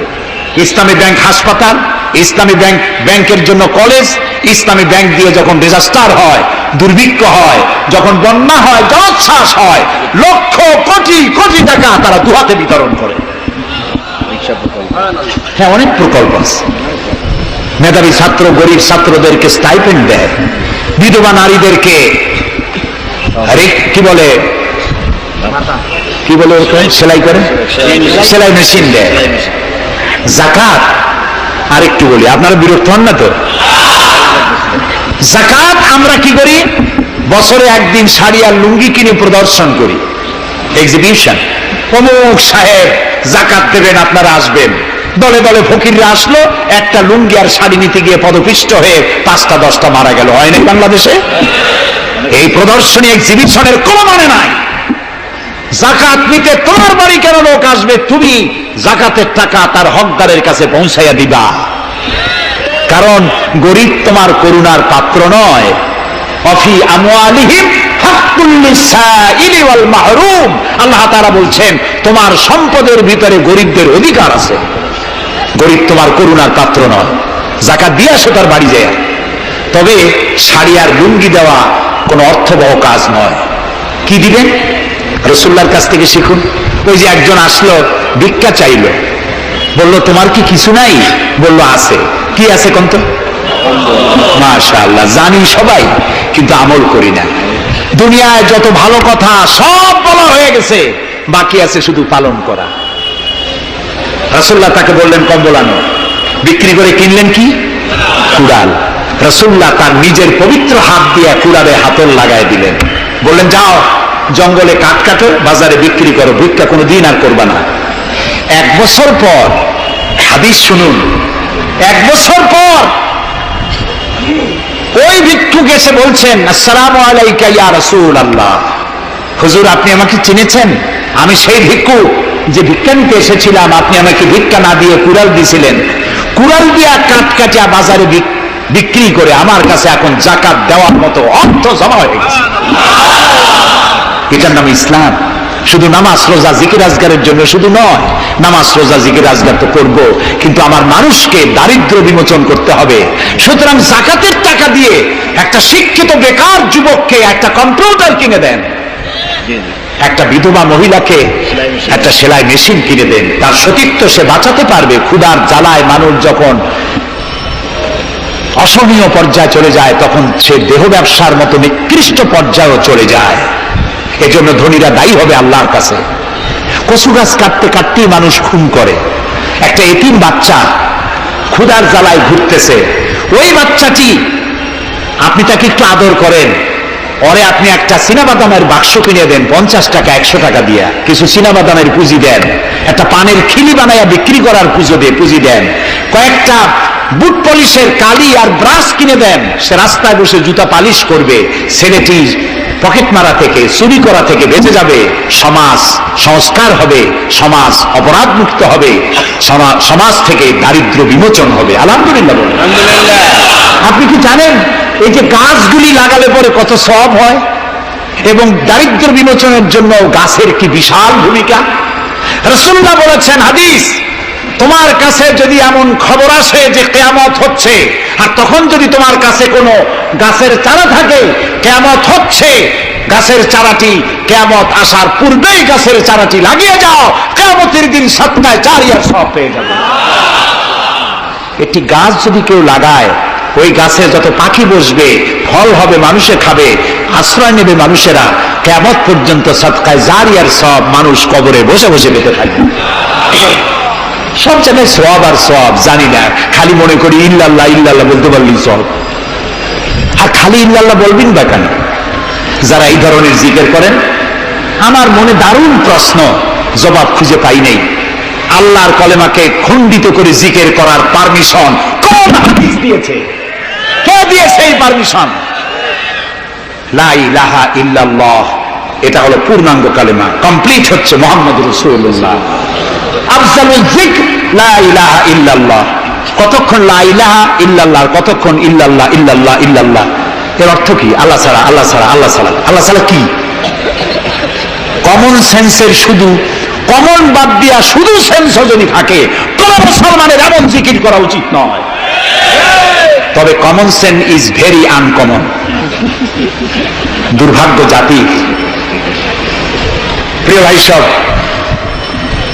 দারিদ্র বিমোচনের জন্য আল্লাহ তাআলা এইসব ব্যবস্থা করে রেখেছেন। কাজ করে খাও, আয় থেকে দায় শোধ করো। আপনার পুকুর কেটে চতুর্দিকে পুকুরের কান্দায় পেঁপে গাছ লাগান, কলা গাছ লাগান, হাঁস পালেন, হাঁসগুলি পানিতে সাঁতার কাটবে, ভেতরে মাছ থাকবে, হাঁসের পায়খানা খেয়ে মাছ বড় হবে, হাঁস বড় হয়ে ডিম দেবে, এই ডিম বিক্রি করবেন, মুরগি বিক্রি করবেন, পেঁপে বিক্রি করবেন, কলা বিক্রি করবেন। মানুষের কাছে হাত পাতার চাইতে নিকৃষ্ট কাজ আর নয়। রাসূলুল্লাহ বলেছেন, আল্লাহর কাছে এই রকমের হাতের চাইতে এই রকমের হাতের মর্যাদা বেশি। এইটার নাম কি? চাওয়া। বলেন এইটার নাম কি? এইটার নাম আল্লাহর কাছে এইটার কোনো দাম নাই, কোনো দাম নাই। আল্লাহর কাছে দাম এইটা। এই জন্য যারা শ্রমিকদের সম্পর্কে আমার রাসূল বলেছেন, আল কাসিবু হাবিবুল্লাহ, যারা সহজে উপার্জন করে খায় ওরা আল্লাহর বন্ধু। আপনারা শ্রমিক না, সেই জন্য সুবহানাল্লাহ কইতে পারলেন না। আলহামদুলিল্লাহ বলে রাসূলুল্লাহর হাদিস শোনাচ্ছি, আমি গাজী কালু চম্পাবতীর পুঁথি শোনাচ্ছি না। আল কাসিবু হাবিবুল্লাহ, যে ব্যক্তি সহজে উপার্জন করে খায় সে আল্লাহর বন্ধু। এখন যদি কোন রিকশাওয়ালা, কুলি মজুর, ঠেলাওয়ালা যদি মনে করে আল্লাহর বন্ধু যখন হইছি নামাজ রোজা দিয়ে আর করবো, এটি কিন্তু ঠিক নয়। আল্লাহর বন্ধু হওয়ার জন্য নামাজ রোজা অত্যন্ত জরুরি। আর আপনি যে কষ্ট করে খাচ্ছেন, আপনার পয়সা হালাল। যে ব্যক্তি রিক্সা চালায়, 2.5 মনে বস্তা মাথায় করে স্টিমারে উঠায়, ওর চাইতে হালাল পয়সা কারো নাই। মাথার ঘাম পায়ে ফেলে উপার্জন করছে। আপনি জানেন না যে দালানে যারা আছে খুব শান্তিতে নাই। বাইরের থেকে দেখে ভেতরের অবস্থাটা বোঝা যায় না। গুলশান, বনানী, আভিজাত্যপূর্ণ এলাকার বিশাল বিশাল বাড়ি দেখে আপনার চোখ ধাঁধা লেগে যেতে পারে, খুব শান্তির নিলয়। না, শান্তি নাই। বাড়ির মালিক, বহু টাকার মালিক, রাত্রিবেলায় ঘুম হয় না। কোন ফাঁক দিয়া জানলার পাশ দিয়ে গুলিয়ে এসে বুক ঝাঁঝরা করে দেয়, ঘুম নাই।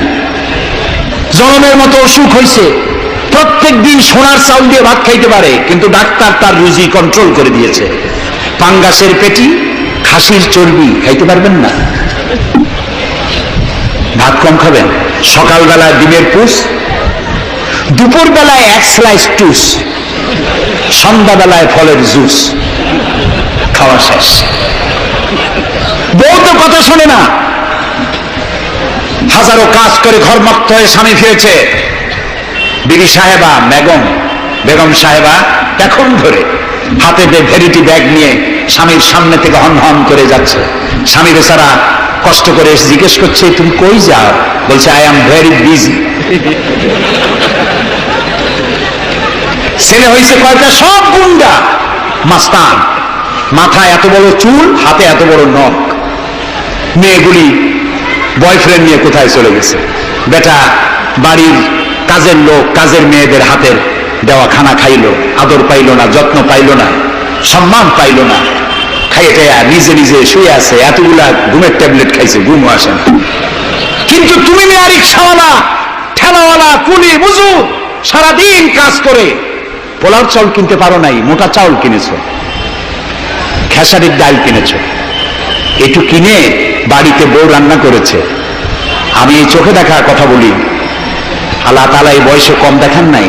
কমলাপুর রেল স্টেশনের বস্তি দেখেছি, অনেক বস্তি এলাকায় গিয়েছি। স্বামী বসে খাচ্ছে, ঘরমাক্ত রিক্সা চালায় আসছে, 2.5 মনে বস্তা টানে আনছে। স্ত্রী খাবার তুলে দিচ্ছে, আরেকটু খাও, খুব কষ্ট করেছো, আরেকটু খাও। ওর ঘরে ফ্যান নাই, কাপড়ের আঁচল দিয়ে স্বামীর কপাল মুছে দিচ্ছে, আরেকটু খাও, এত কষ্ট করো তুমি। ওর ঘরে ফোমের বিছানা নাই, চটের মতো শক্ত বিছানা, বালিশ নাই, ইটের মতো শক্ত, কাপড়ের একটু কভার দাও। এরকম একটা বালিশের উপরে সারাদিনের শ্রান্তি আর ক্লান্তি নিয়ে আর ঘুমায় গেছে। কোন ওষুধ খাওয়া লাগে না, এমন ঘুম আসছে ওর নাকের গর্জনে ট্রাকের ইঞ্জিন ফেল। শান্তি কি বড় লোক হলে হয়? শান্তি দেওয়ার মালিক আল্লাহ। শান্তি দেওয়ার মালিক কে? আল্লাহ তাআলা। এই জন্যে এই শান্তি আসবে যদি সঠিকভাবে, সুষ্ঠুভাবে আল্লাহ পাকের দেওয়া এই বিধানগুলি আমরা যদি সমাজে কায়েম করতে পারি, তাহলে এটি সম্ভব। আমার দেশে এখন যদি যাকাতের টাকা কালেকশন করা হয়, তাহলে আমরা একটা হিসাব করেছি। আমি একটা ব্যাংকের সাথে জড়িত আছি, আপনারা জানেন বোধহয়, ইসলামী ব্যাংক। এর জন্ম লগ্ন থেকে আমি আছি এর সাথে। সেই হিসেবে আমরা একটা জরিপ চালাইছি। বাংলাদেশে যদি এখন যাকাত যদি গভর্নমেন্ট কালেকশন করে, তাহলে একেবারে কম করে হলেও 6,000 কোটি টাকা যাকাত কালেকশন হতে পারে। 6,000 কোটি। আর অক্ষ স্টেট আছে বাংলাদেশে, লক্ষ লক্ষ একর জমিন, যা বিভিন্ন মোতাল্লি তারা সিন্দাবাদের দত্তের মতো অক্ষ সম্পত্তির উপরে চেপে বসে আছে। এই অক্ষ সম্পত্তি যদি উদ্ধার করা যায়, আর যাকাত আর ওশরের টাকা যদি গভর্নমেন্ট কালেকশন করতে পারে, বাংলাদেশের দারিদ্র বিমোচনের জন্য পৃথিবীর কারো কাছ থেকে একটি টাকাও নেওয়ার দরকার নাই। এই যে 6,000 কোটি টাকার শূন্যতা, ভ্যাকুয়াম সৃষ্টি হলো বাংলাদেশে, এই শূন্যতা পূরণের জন্য এগিয়ে এলো এনজিওরা, এবং তারা সুদের বাণিজ্য শুরু করলো। ব্যাংক সুদ নেয় 15 or 17%, আর এনজিওরা নেয় 35 থেকে 40%। মারাত্মক সুদখোর। সমাজে কাবুলিওয়ালাদের মতো সুদ চালু করে দিয়েছে। প্রিয় ভাই সব, বাংলাদেশ একটি সম্পদশালী দেশ। যারা বলে, আমি পার্লামেন্টে একবার বক্তৃতায় বলেছিলাম যে যারা বলে বাংলাদেশ গরিব, আমি তাদের সাথে একমত হতে পারি না। আমার দেশ সম্পদশালী দেশ, আলহামদুলিল্লাহ বলে। আমার দেশ, বাংলাদেশের আবাদযোগ্য জমির পরিমাণ 2,40,00,000 একর। আলহামদুলিল্লাহ বলবেন না? এখানে বনজ সম্পদ আছে 32,53,860 কিলোমিটার বর্গমিটার নিয়ে, বর্গমাইল জুড়ে। এখানে আল্লাহর হিকমতটা দেখেন। সুন্দরবন আমাদের থেকে দূরে না কাছে? বরিশাল, বরগুনা, বাগেরহাট, সাতক্ষীরা, এই এলাকায় সুন্দরবন কে বানাইছে? কোন গভর্নমেন্ট বানিয়েছে? কেন আর অন্য জায়গায় বানানো হলো না কেন? উত্তরবঙ্গে বানাইলো না কেন? কারণ আমাদের বঙ্গোপসাগর হলো সাইক্লোন জোন। এখান থেকেই ঘূর্ণিঝড়ের উৎপত্তি হয়, সাইক্লোন জোন। 240, 80, 300 অথবা সহস্র মাইল স্পিডে বা 500 মাইল স্পিডে ঝোড়ো হওয়া প্রবাহিত হওয়ার জন্য ঘূর্ণিঝড় প্রস্তুতি দেয়। আবহাওয়া বার্তা দিয়ে তা শোনানো হয়।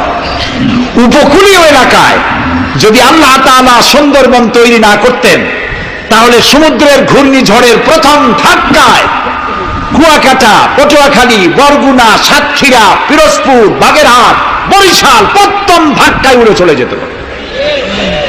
আল্লাহ তাআলা কি দয়া, সুন্দরবন বানাই দিয়ে প্রোটেক্টেড করেছেন।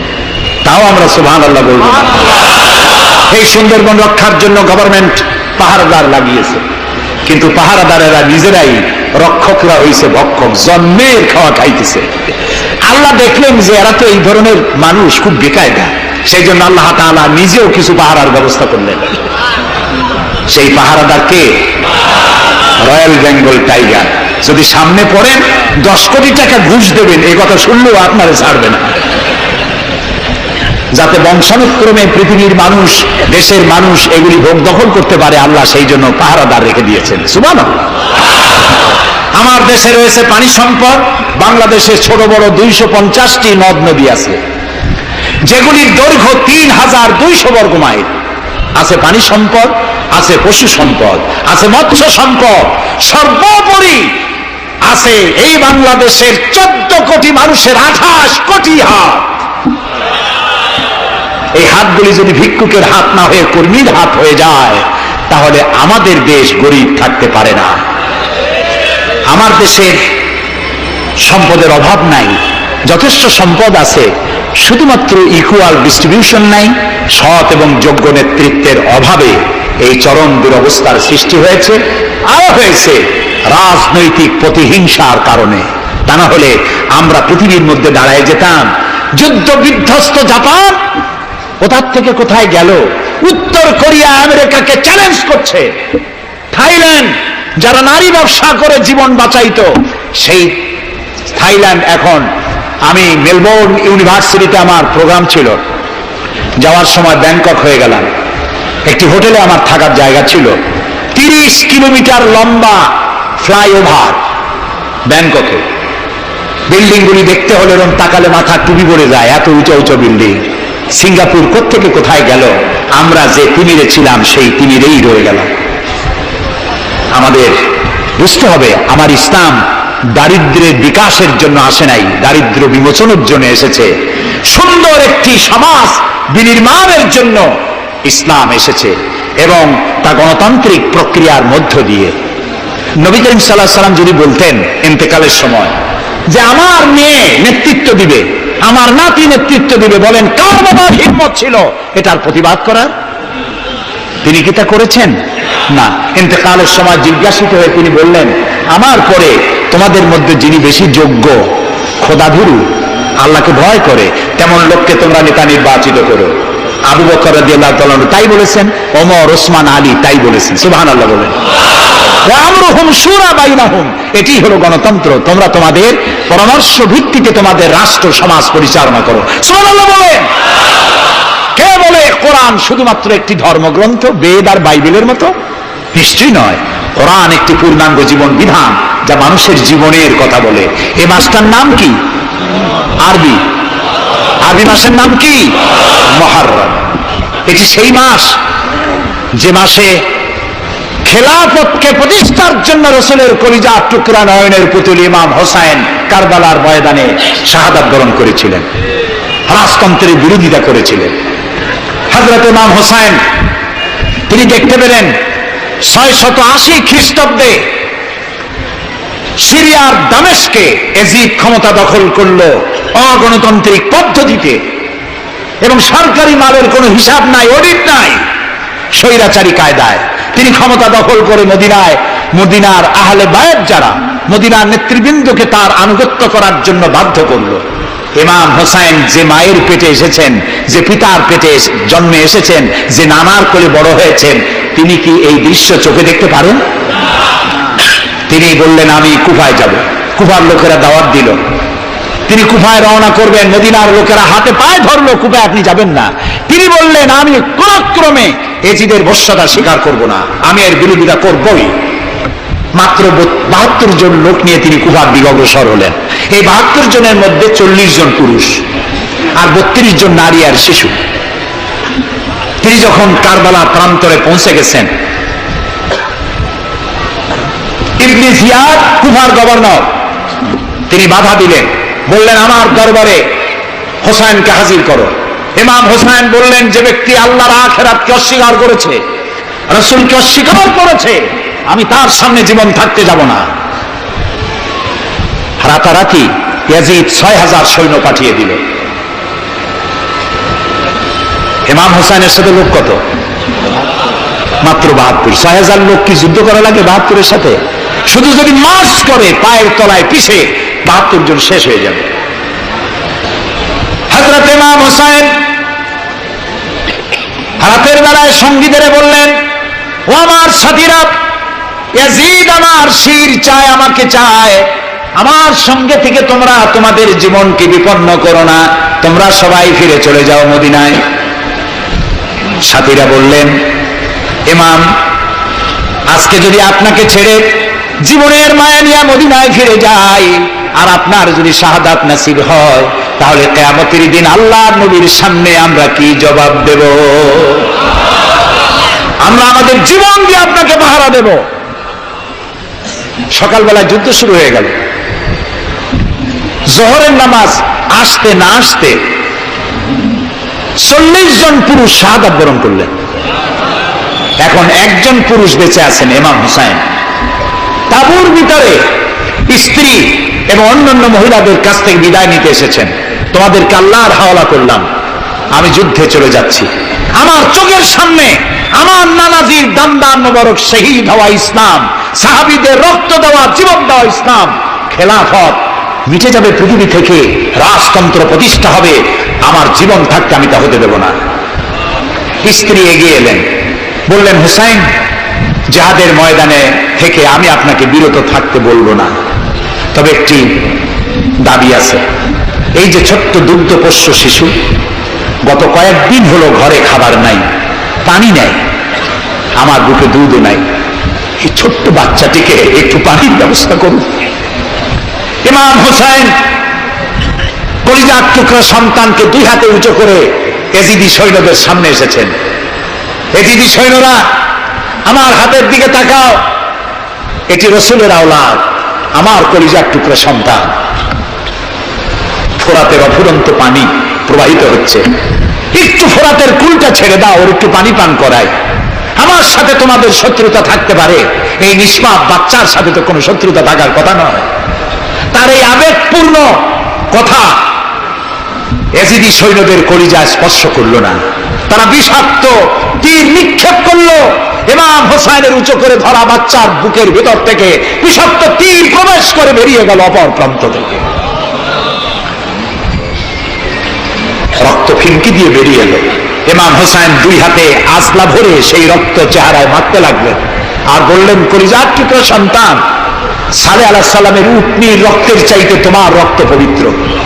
হযরত সালেহ আলাইহিস সালামের চাইতে রাসূলুল্লাহর মর্যাদা অনেক বেশি, তুমি তার আওলাদ। বাচ্চাকে কোলে করে নিয়ে স্ত্রীর কাছে গিয়ে বললেন, স্ত্রী, এই নাও তোমার বাচ্চা, ঠান্ডা হয়ে গেছে, এমন পানি পান করেছে কিয়ামত পর্যন্ত পানি পানি বলে তোমারে আর বিরক্ত করবে না। ইমাম হোসেন লড়াই করলেন ময়দানে, বহু সংখ্যক সৈন্য হতাহত করে ফোরাতের কুল উন্মুক্ত করে ঘোড়ার পৃষ্ঠ থেকে নেমে এক আস্তা পানি তুলেছেন, পানি পান করবেন। মুখের কাছে যখন আকণ্ঠ তৃষ্ণার্ত পিপাসার্ত হোসাইন মুখের কাছে পানি নিয়েছেন, হঠাৎ ভেসে উঠল মনের পর্দায়, একটু আগে আমার কলিজার টুকরা সন্তান এই পানির অভাবে চলে গেল। 40 জন মানুষ বিদায় হলো, এক ফোঁটা পানি দিতে পারলাম না, এই পানি আমি কেমনে খাই? হাতের থেকে পানি পড়ে গেল। অশ্বের পৃষ্ঠে আরোহণ করলেন, চতুর্দিক থেকে তীর আর তরবারি আসতে লাগলো। ইমাম হোসেন বললেন, থামো, একটু থামো, তোমরা কাকে তীর বিদ্ধ করছো? আমি কি তোমাদের রসুল মুহাম্মদ সাল্লাল্লাহু আলাইহি সাল্লামের নাতি নই?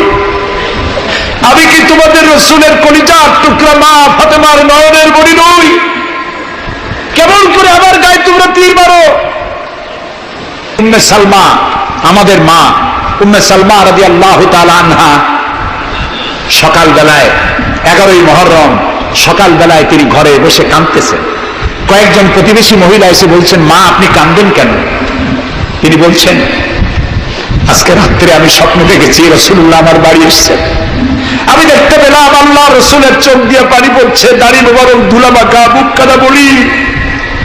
আমি জিজ্ঞেস করলাম, ইয়া রাসূলুল্লাহ আপনি কাঁদেন কেন? মুখখানা মলিন কেন? দাড়ি মোবারকে ধুলোবালি কেন? রাসূলুল্লাহ বললেন, উম্মে সালমা তুমি জানো না আমি এইমাত্র কারবালা থেকে এসেছি। আমি দেখে এলাম আমার কলিজার টুকরা হোসাইনের শির মোবারক তার দেহ থেকে বিচ্ছিন্ন করে ঘোড়ার পদতলি, ঘোড়া দিয়ে পদদলিত করা হয়েছে তার দেহ মোবারক। ইসলাম এত সহজে আসে না, অনেক রক্ত পাড়ি দিয়ে এসেছে ইসলাম। হযরতে হোসাইনের মস্তক মুবারক এজিদি সৈন্যরা একটা প্লেটে করে নিয়ে কুমার গভর্নর ইবনে জিয়াদের সামনে রেখেছে। ইবনে জিয়াদ চেয়ারে বসা, সিংহাসনে বসা, ইমাম হোসাইনের মস্তক মুবারক তার পায়ের কাছে রেখেছে। কলঙ্কিত ইতিহাস, কি করে আমি শুনাই আপনাদেরকে? ইবনে জিয়াদ চেয়ারে বসে পায়ের কাছে রাখা ইমাম হোসাইনের ঠোঁটের উপরে লাঠি দিয়ে নাড়তেছে। হযরত যায়েদ রাদিয়াল্লাহু তাআলা আনহু 80 বছর বয়স, তিনি বলছেন, ইবনে জিয়াদ এতক্ষণ যা করেছো মুখ বুজে সহ্য করেছি, কিন্তু এখন যেটা তুমি করতেছো পায়ের কাছে কার ব্যথা? তুমি যে ঠোঁটের উপরে লাঠি দিয়ে নাড়তেছো, আমি যায়েদ আমি দেখেছি রাসূলুল্লাহ 1000 বার এই মুখের উপরে চুমা খেয়েছেন। তোমার বেয়াদবি বন্ধ করো।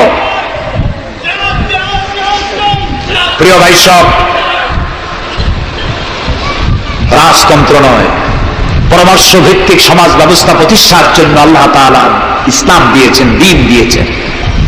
সেই জীবন ব্যবস্থা ইসলাম আজকে এই পৃথিবীতে মুসলমানদেরকে সন্ত্রাসী জাত হিসেবে চিহ্নিত করার জন্য, উগ্র জাতি হিসেবে, সহিংস জাতি হিসেবে, অগণতান্ত্রিক জাতি হিসেবে প্রমাণিত করার জন্য পাশ্চাত্য শক্তি তারা নবী করিম সাল্লাল্লাহু আলাইহি সাল্লামের ব্যঙ্গচিত্র এঁকে দুনিয়ায় ছড়িয়ে দিয়েছে।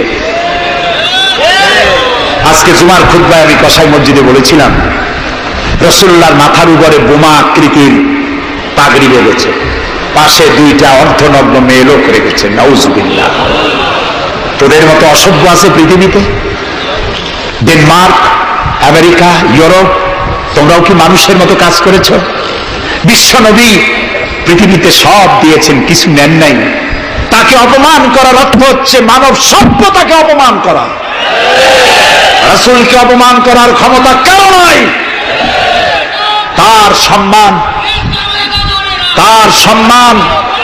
পাহাড় সমান নয়, তার সম্মান আকাশ সমান নয়। রাসূলের সম্মান আল্লাহর আরশ পর্যন্ত। আল্লাহ তার আরশে আজিমে কাউকে দাওয়াত দেন নাই, বিশ্ব নবীকে দাওয়াত দিয়েছিলেন। আমি আমার বরিশালবাসীদের বলবো,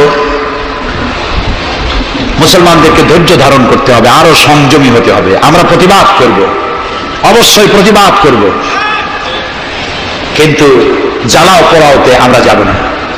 আমরা কারো পতাকা পোড়ানো, কারো অফিসে ভাঙচুর করা, এটা আমাদের কাজ না। আমরা গড়ার জন্য এসেছি, আমরা ভাঙ্গার জন্য আসি নাই। কেউ অসভ্য হলে আমরা অসভ্য হতে পারি না, ওরা অসভ্য, ওরা বর্বর, ওদের জীবনে ভালোবাসা নাই, তাই ওরা প্রতি বছর একটা দিন ভালোবাসা দিবস পালন করে। আমার জীবনে ভালোবাসার অভাব নাই। ইসলাম সর্বশ্রেষ্ঠ জীবন ব্যবস্থা। এই কল্যাণময় জীবন ব্যবস্থা প্রতিষ্ঠার জন্য এগিয়ে আসতে হবে মুসলমানদেরকে, সকলকে, হিন্দুদেরকেও। হিন্দু, বৌদ্ধ, খ্রিস্টানদের বলি, আমার প্রিয় ভাইয়েরা, আপনাদের মধ্যে আমাদের মধ্যে পার্থক্য খুবই কম।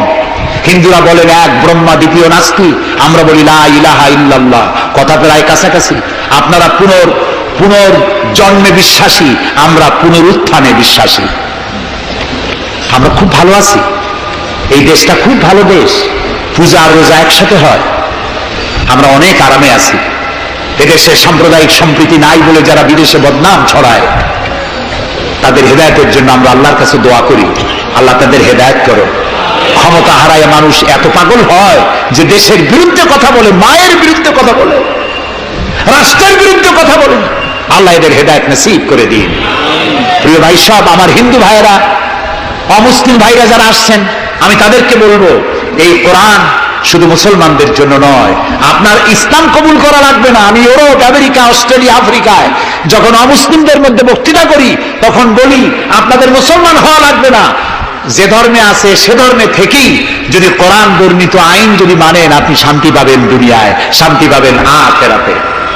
পরকালেও শান্তি পাবেন কিনা আল্লাহ ভালো জানেন, তবে দুনিয়ার শান্তি তো পাবেনই। কোরআনের আইন সকলের জন্য প্রযোজ্য। প্রিয় ভাই সব, আমি এখন মুনাজাতের দিকে আগাবো। ইসলামের ব্যাখ্যা দিচ্ছিলাম, ইন্নাদ দীনা ইনদাল্লাহিল ইসলাম। ইসলামের চাইতে কল্যাণময় জীবন ব্যবস্থা পৃথিবীতে আর নাই। বলেন সুবহানাল্লাহ। আমি মুনাজাতের দিকে যাচ্ছি, আর মুনাজাতের আদব হলো বসা।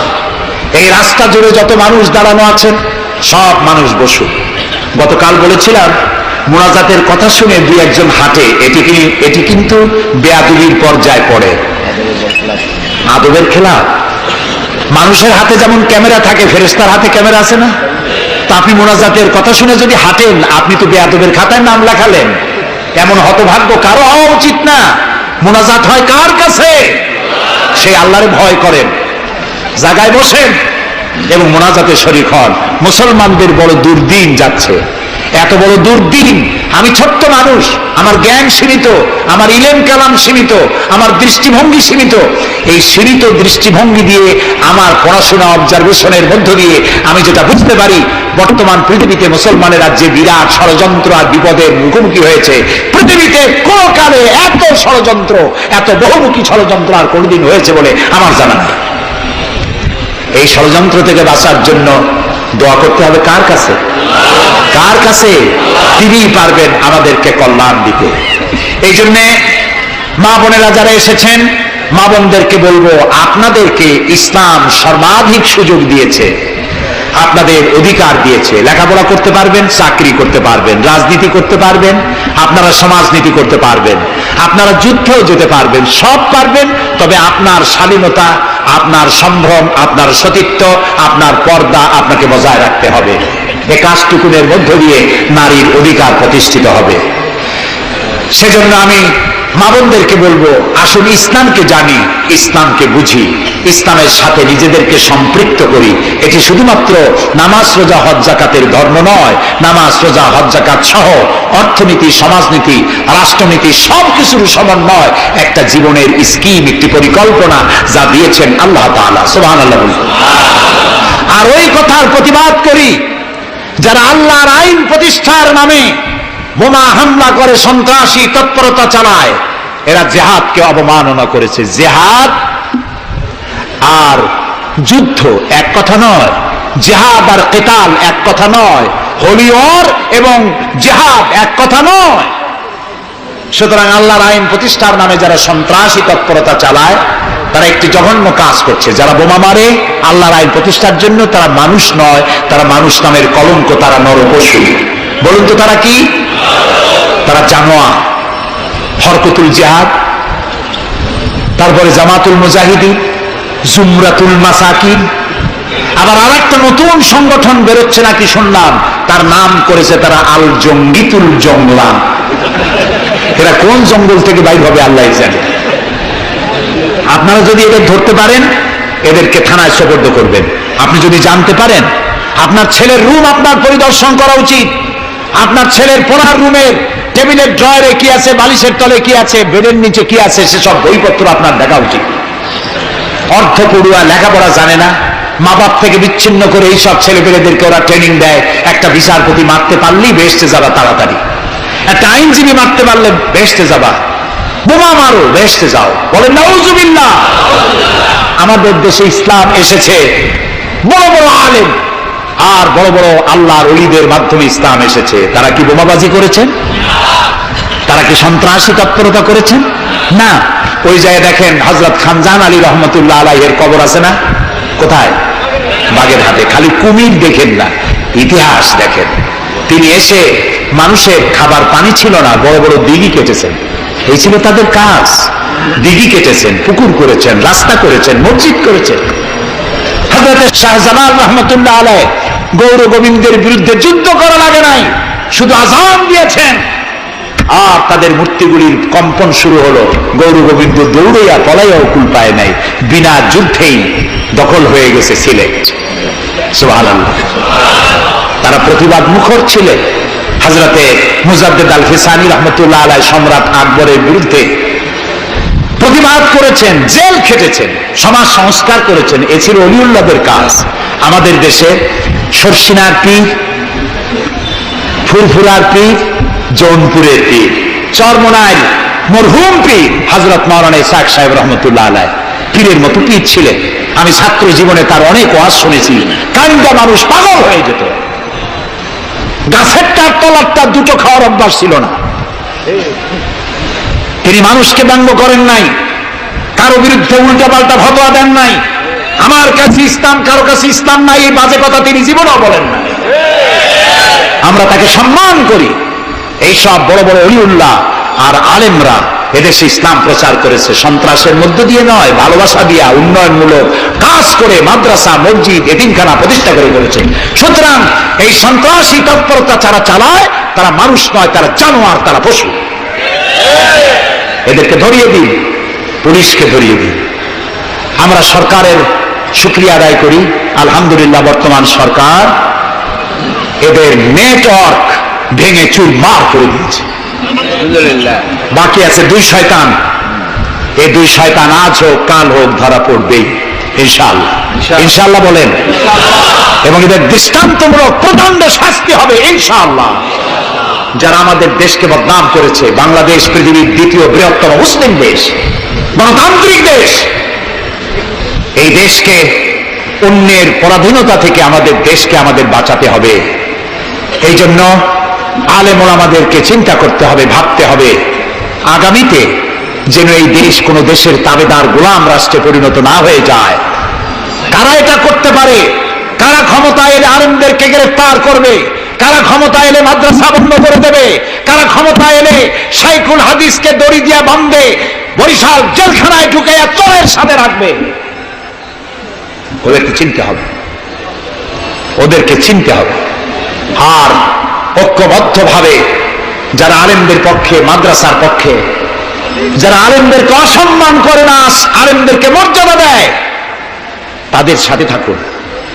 এই দেশের সমস্ত মাদ্রাসাগুলি ফাজেলকে ডিগ্রির মান, কামেলকে মাস্টার্সের মান দেওয়া হবে ইনশাআল্লাহ। কওমি মাদ্রাসাগুলোকে স্বীকৃতি দেওয়া হবে ইনশাআল্লাহ। আমার দেশে ইসলাম প্রচারিত হয়েছে দুটি শিক্ষা ব্যবস্থার মধ্য দিয়ে, আলিয়া এবং কওমি। আমরা কোনোটাকে ঘৃণা করি না, দুটোই। আমি পল্টনে বক্তৃতা বলেছিলাম, কেউ যদি আমাকে জিজ্ঞেস করে আপনার দুটি চোখের মধ্যে কোনটা আপনার প্রিয়, আমি পাল্টা প্রশ্ন করতে চাই, আপনি বলুন আপনার কাছে কোনটা প্রিয়? আপনার কাছে যদি দুটোই প্রিয় হয়, আমার কাছেও দুটোই প্রিয়। আলিয়াও প্রিয় আমার চোখের মতো, কওমি মাদ্রাসাও আমার প্রিয়। এই মাদ্রাসাগুলি এখানে আছে বলে ইসলাম আছে, মাদ্রাসা থাকবে না, ইসলাম থাকবে না। সুতরাং মাদ্রাসা হচ্ছে ইসলামের লালন কেন্দ্র।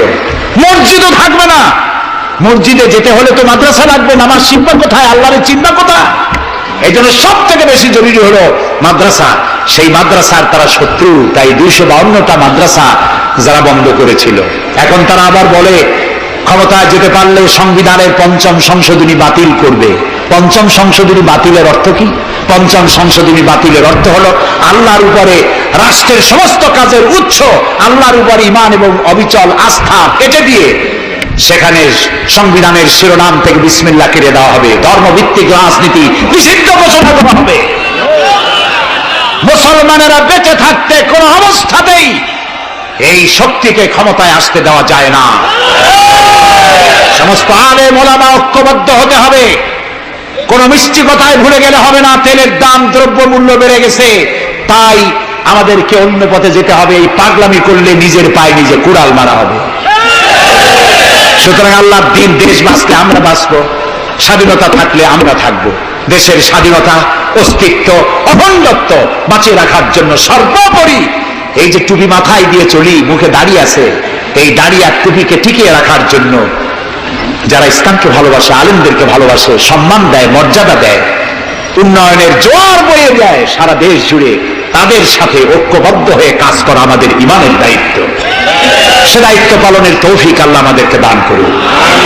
বাস, আমরা এখন মোনাজাত করব। মোনাজাতের পরে সারা আজান হবে। এশার নামাজ জামাতে পড়ে আমরা বাড়ি যাব। ঠিক আছে ভাই? গতকাল কিন্তু ঠিক থাকে নাই, আজকে যেন থাকে। তবে অনেকে এশার নামাজ পড়ে এসেছেন, এটাও ঠিক। যারা পড়ে আসেন নাই তারা আমাদের সাথে পড়বেন। নামাজ না থাকলে ঈমান থাকবে না। নামাজ না পড়লে নিজেকে মুসলমান বলে পরিচয় দেওয়ার অধিকার নষ্ট হয়ে যায়। জীবনে আর নামাজ ছাড়বো না, এই ওয়াদা কি করা যায়? যাবে? দুহাত উঁচু করুন, বলুন, ইয়া আল্লাহ, তোমার পবিত্র নামে ওয়াদা করি, যতদিন পর্যন্ত মালাকুল মউত আমার মাথার কাছে না আসতেছে ততদিন পর্যন্ত ফরজ নামাজ, ফরজ রোজা আর ছাড়বো না, আর ছাড়বো না, আর ছাড়বো না। এবার জোরে বলেন, ইয়া আল্লাহ, আমার আজকের এই ওয়াদা আমার মৃত্যু পর্যন্ত আমাকে পালন করার তৌফিক দাও। আমিন ইয়া রাব্বাল আলামিন। এখন মোনাজাত হচ্ছে। মোনাজাতের পর আপনারা নামাজের জন্য কাতার দিয়ে দাঁড়িয়ে যাবেন আর সকলে আর্থিক সাহায্য করবে। আল্লাহুম্মা আমিন। রব্বানা যালামনা আনফুসানা ওয়া ইন লাম তাগফির লানা ওয়া তারহামনা লানাকুনান্না মিনাল খাসিরিন।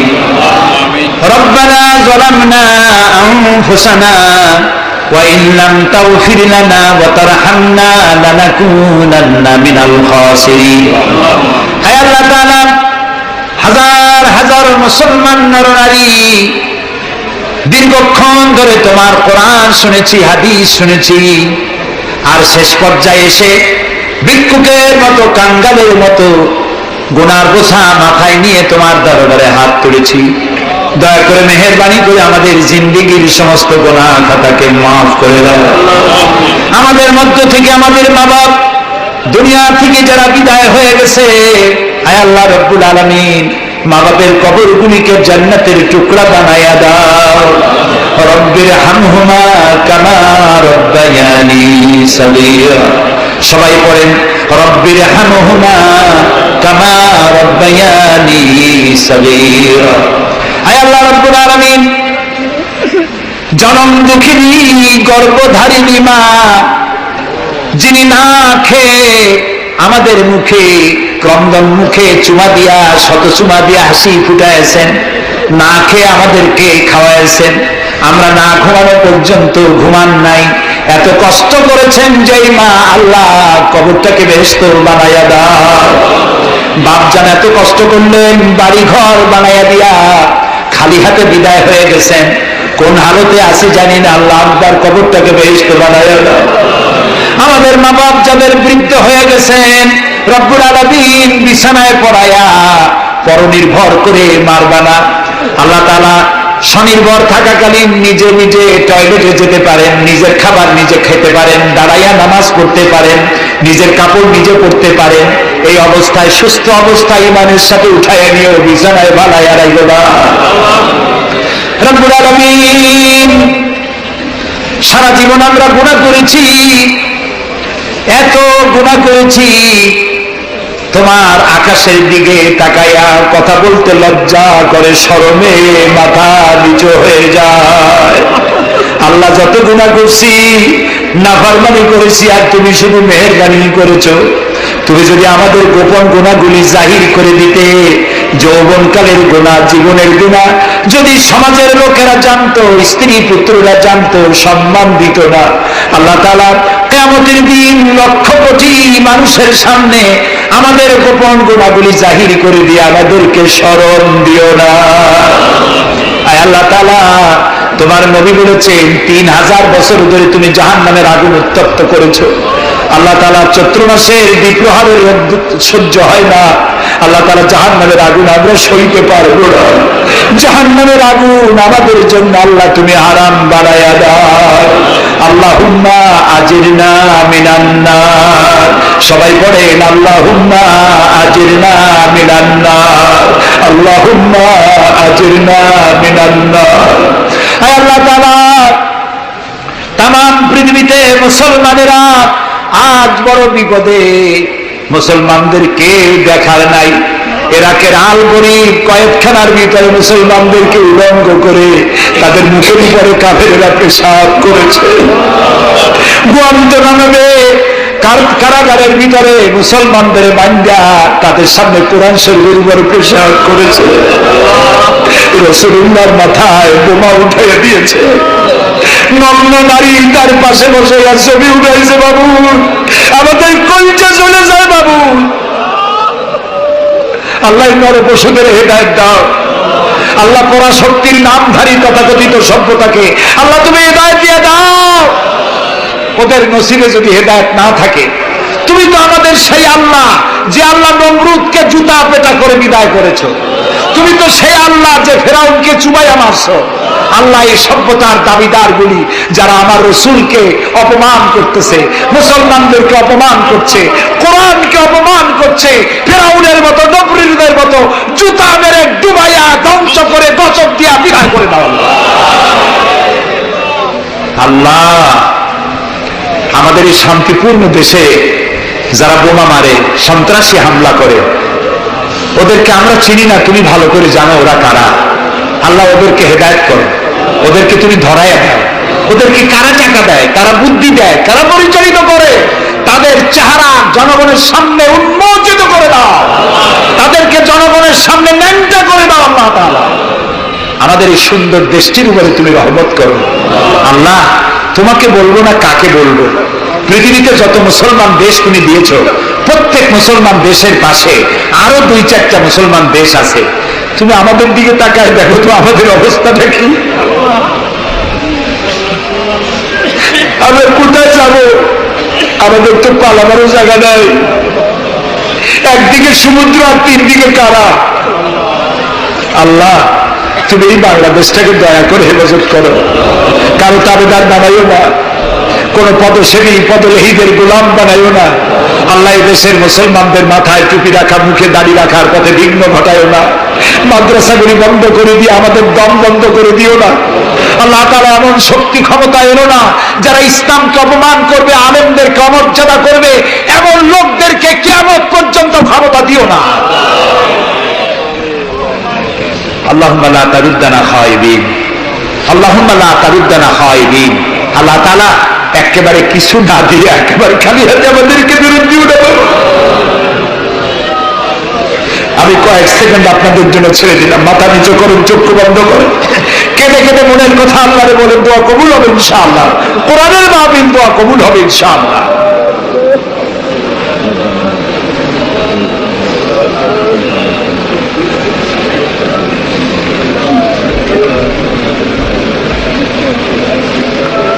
আয় আল্লাহ, তুমি নিশ্চয় শুনতে পাচ্ছ আমরা কি বলছি। তুমি নিশ্চয় দেখতে পাচ্ছ আমরা কোথায় বসা আছি। আল্লাহ তাআলা, তুমি তাকিয়ে দেখো। তোমার অনেক বান্দীরা, তারা বহু কষ্ট করে এসছেন। আল্লাহ, তোমার বান্দীদের আরজি পুরো করো। মহিলাদের, মা বোনদের ব্যাধি মাফ করো। যার সন্তান নাই, নিঃসন্তানীকে সন্তান দাও। যাদের ছেলে মেয়ে বড় হয়েছে, বিয়ে দিতে পারে না, বিয়ের ব্যবস্থা করে দাও। রুজি রুটিতে যাদের অভাব অনটন, আল্লাহ তাদের ব্যবস্থা করে দাও। আল্লাহ তাআলা, আমাদের দেশে যারা নৈরাজ্য সৃষ্টি করতে চায়, অস্থির করতে চায় দেশটাকে, আল্লাহ তাদের হাত থেকে দেশটাকে রক্ষা করো। এই বরিশালের উপর রহমত নাজিল করো। এখানে যারা ব্যবসা বাণিজ্য করে হালাল ভাবে ব্যবসায় বরকত দাও।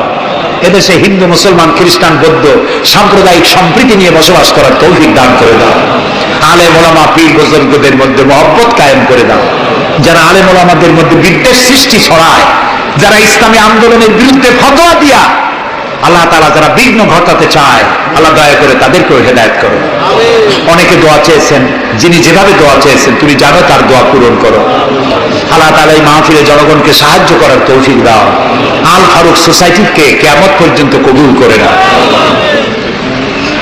ربنا تقبل منا إنك أنت السميع العليم وتب علينا إنك أنت التواب الرحيم سبحان ربك رب العزة عما يصفون وسلام على المرسلين والحمد لله رب العالمين واجعل آخر كلامنا عند الموت لا إله إلا الله محمد رسول الله السلام عليكم ورحمة الله